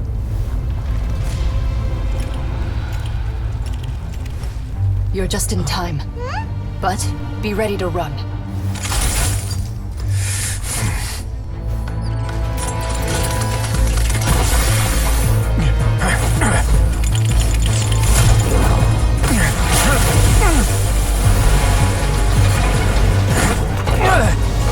It really is bursting through.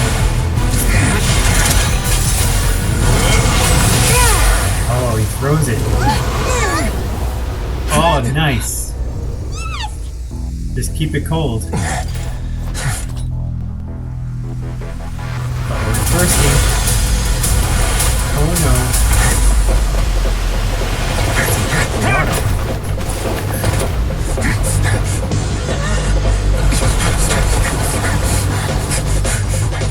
Three, 2, 1.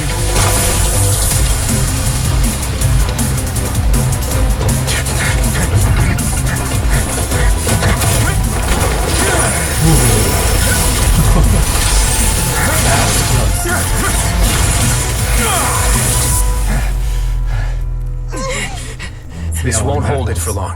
Find Neuvillette. Tell him the defenses are about to collapse. Then what will happen to you? Until he arrives, we're the last line of defense.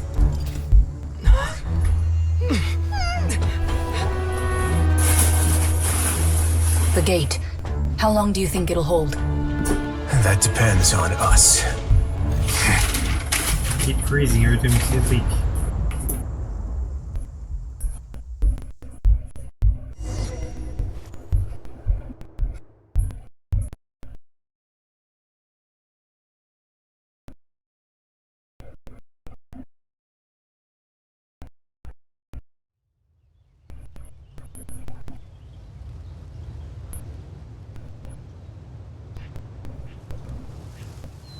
You need to send up some backups to help you so you can take a break or sleep or something.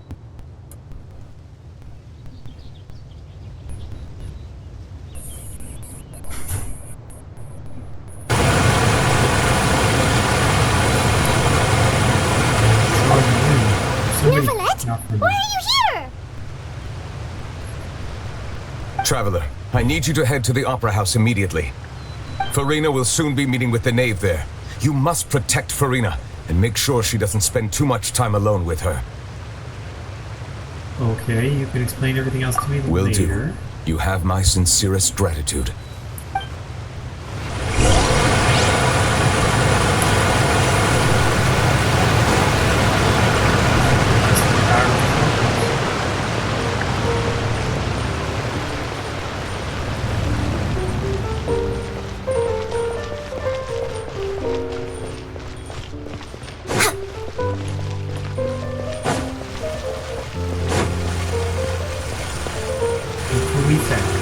The Fatu.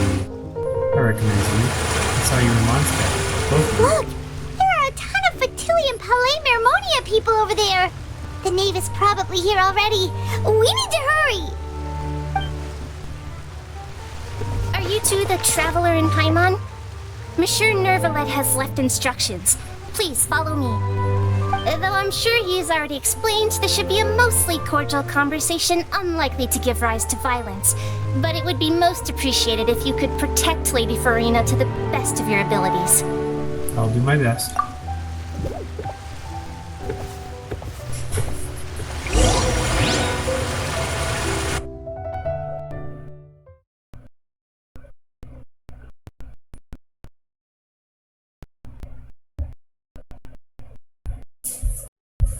There might be a fight coming.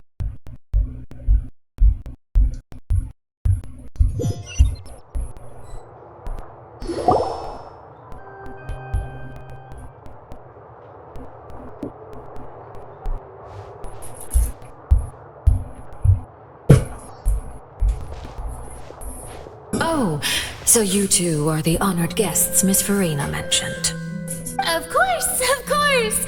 How could they not attend a meeting such as this? I must always have 2 or more guests at my dessert table. Otherwise, the occasion would be too lonely and unbecoming of my station. It is my pleasure to make your acquaintance, traveler. I have heard much of your accomplishments. I am the Knave, one of the 11 Fatui Harbingers. So this is the Knave, the head of the House of the Heart, and the Linny siblings' father. He certainly does not seem easy to deal with. Pleasure to meet you too. I've already prepared seats for you. Come, sit beside me. Perhaps you two are unaware of how Miss Farina and I do things. You see, we actually recently agreed to get together for tea when we had the time. See this? This is a limited type of confectionery that Miss Farina simply adores. There are only 16 slices sold every day. Here, why don't you and Paimon have a taste? She seems friendly enough, but that can't be all there is to her. The Knave is a force to be reckoned with. I should be very cautious around it. Traveler, what do you think of this cake? It's pretty good. It's quite tasty, and I think Paimon agrees too. That's good to hear. So what Child said was on the mark after all. You do share a taste in desserts with Farina and I. Wait, Child should have no reason to have said something like that. I wonder how he's doing nowadays. You must have heard, right? He's suddenly gone missing. I'm really worried about his safety, you know. Here's to hoping that he's an excellent swimmer. I have faith in his abilities. Since we're talking about him, I feel like I should add something. His martial prowess really looked certainly pretty impressive, yeah. Farina looks quite nervous. There must be some kind of bad blood between her and the Knave. Oh, so you're also familiar with his aptitude for fighting, Miss Farina. Oh, right. I almost forgot. Child was subdued by Udex Nuvillette right in front of you. Against ordinary people, my colleague would never be on the back foot. But alas, he just never imagined he'd run into such a person. I must express my admiration for Monsieur Nuvillette. I managed to find a few leads on his whereabouts. Coming from you, that's not surprising at all. But I thought you would be happier to hear the news. Of course, but it's still a bit of a shame. You see, I would have been far happier had I received this news somewhat earlier. As you well know, a long time has passed since Child disappeared.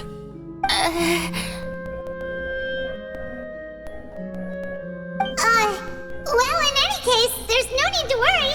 We know for sure that Child is still alive. Oh, and just how do you know that? Because we found evidence that proved he left the fortress of Mirrormead. And where did he go after leaving the fortress? Well... Oh no, Paimon's statement just left us wide open. The fortress of Meripede lies deep beneath the waves. Unless he pranced right out of the main gate, he must have had to swim for it. Do you have any proof that he surfaced safely? We do not. But there has been no evidence that he's been injured or killed. That is good news at least.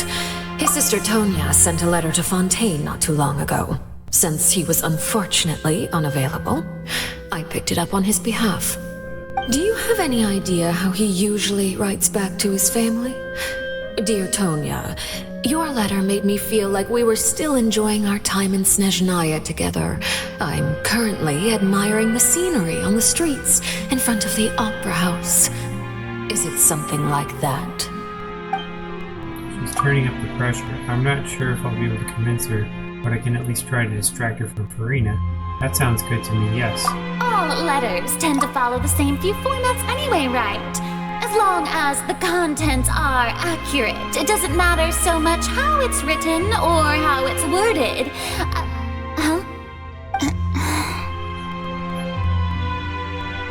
Hold on. The water in the teacup is shaking. I suppose this is also a sign of things to come, Miss Farina. Huh? I don't quite understand what you're trying to say. Have we entered into the next stage of the prophecy?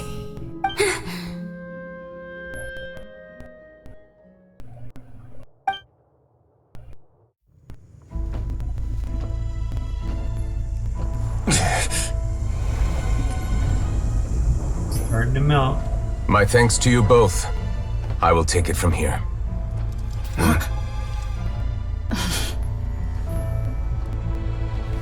Sure you don't need a hand? Quite sure. Wow. So, what's your secret, huh? Let me guess. Nah, who knows?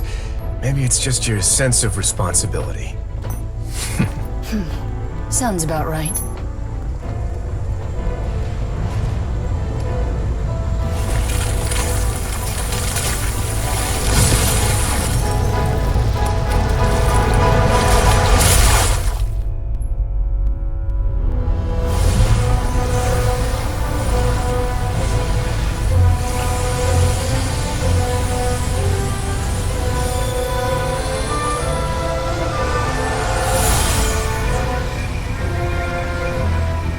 Day may come when the prophecy is fulfilled and the waters burst forth.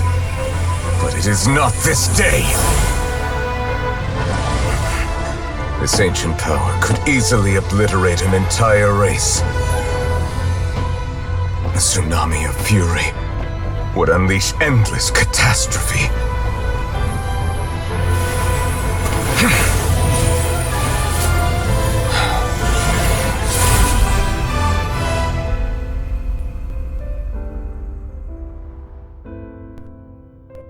This sentence is too severe.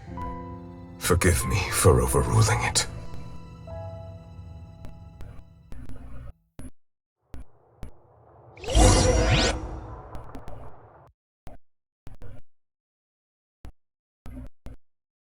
What does he mean by that? This sentence? Prison sentence?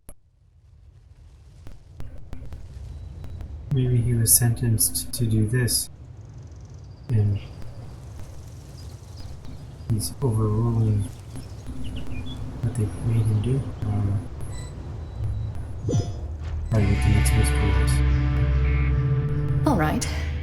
Seems like the problem inside has been suppressed. Let me guess. We're safe for now. Indeed. But only for now. I win this bet. You owe me a present. Very well. It was indeed just as you said. You made a bet? We made a bet on the size of your entourage. Cloran thought you wouldn't come down by yourself. I figured you would have at least brought a few people along for appearance's sake. It appears I underestimated just how confidential the mission was. Shouldn't you have gotten used to confidential missions by now? That's just how the courts operate. So what gift must the loser give? Tea? He already has tons of tea in his office. I'm thinking about a set of legal codices. That wouldn't happen to be a dig at my lack of legal awareness, would it? Well, I'm sure His Grace doesn't consider the fortress to be outside the law. I was under the impression the residents of a place like this would be uninterested in the legal codices.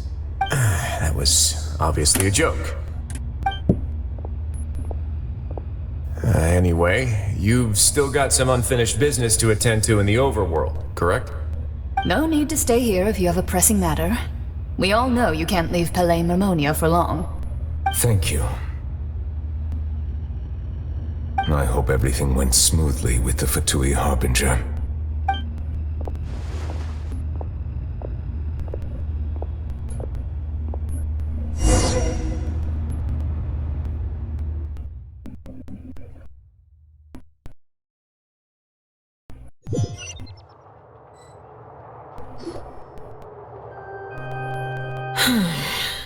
I must say, we've spent long enough playing house.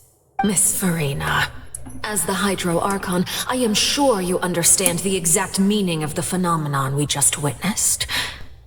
Or should I say, that's what I originally thought. But looking at your expression, was I wrong? And you haven't a clue? What are you trying to say?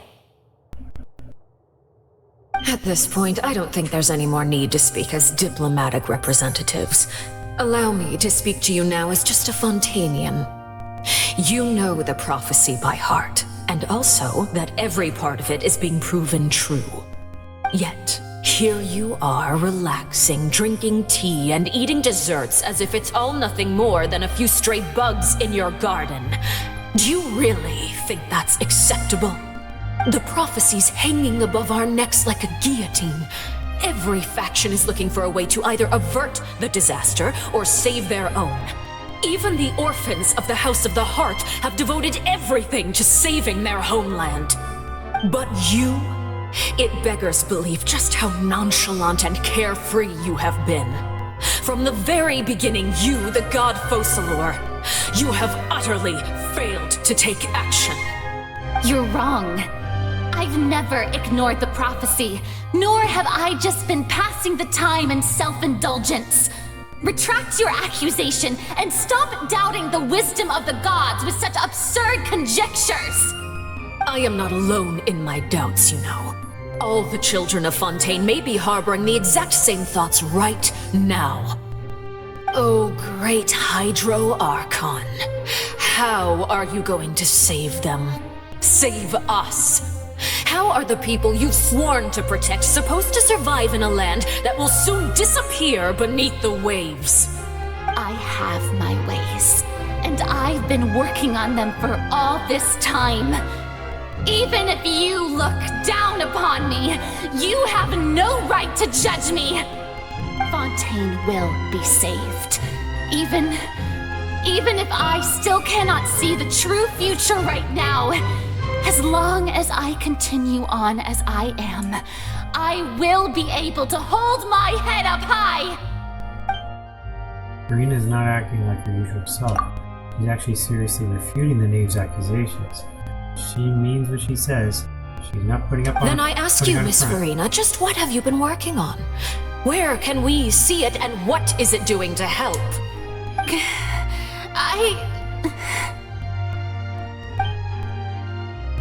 Was that all a lie?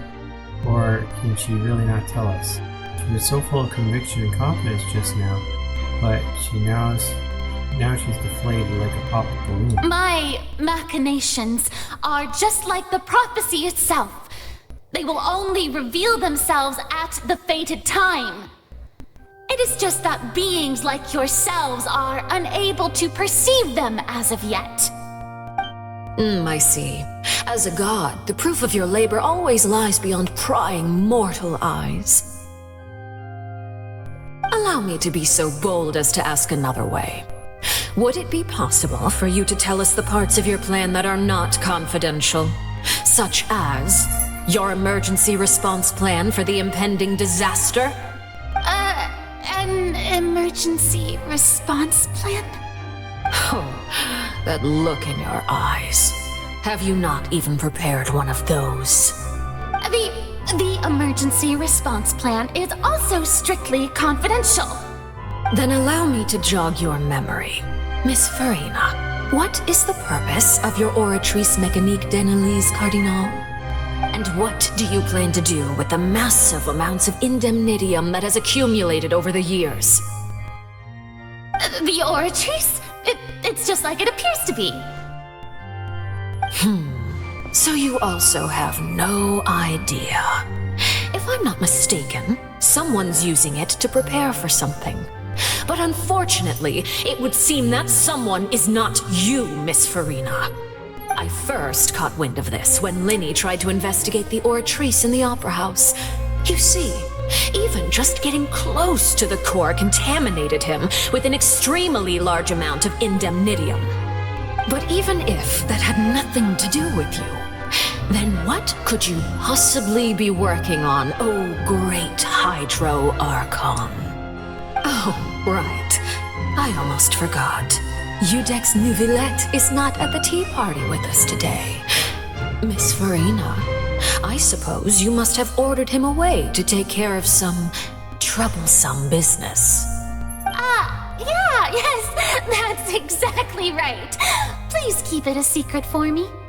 Of course I will. Although, I must say, Miss Farina, you seem quite insecure without the Udex by your side. Oh, very well. Let's stop that conversation here. There are still a few slices of cake left, so please, help yourselves, everyone. Alright. These aren't topics I can speak about. I don't even know what his task was. If I had to guess, he probably went down to deal with the surging primordial sea. But can he really deal with it all by himself? And is Farina being truthful or not? Traveler, I heard that you were recently commissioned to handle a few matters on behalf of the Udex. Why don't you take an extra slice of cake? Those who work hard deserve gratitude and praise. You too, Paimon. Thank you. Paimon will take you up on that offer. Maeve proceeds to change the topic, brings up less significant stuff. Oh, Paimon's super full. That cake was great. If it's on my tea table, it must be of the highest quality. Yes, and we must thank the knave for bringing these over as well. You're welcome. I'm sure the cake also felt greatly honored to be featured at Miss Farina's table, and I was merely catering to Miss Farina's tastes, seeking a chance to chat over tea. It is getting late. Why don't we call it a day?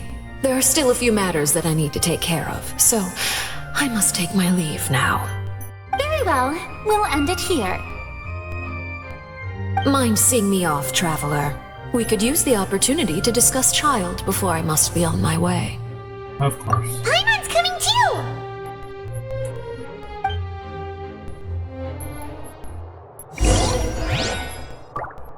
Follow the knave to the exit.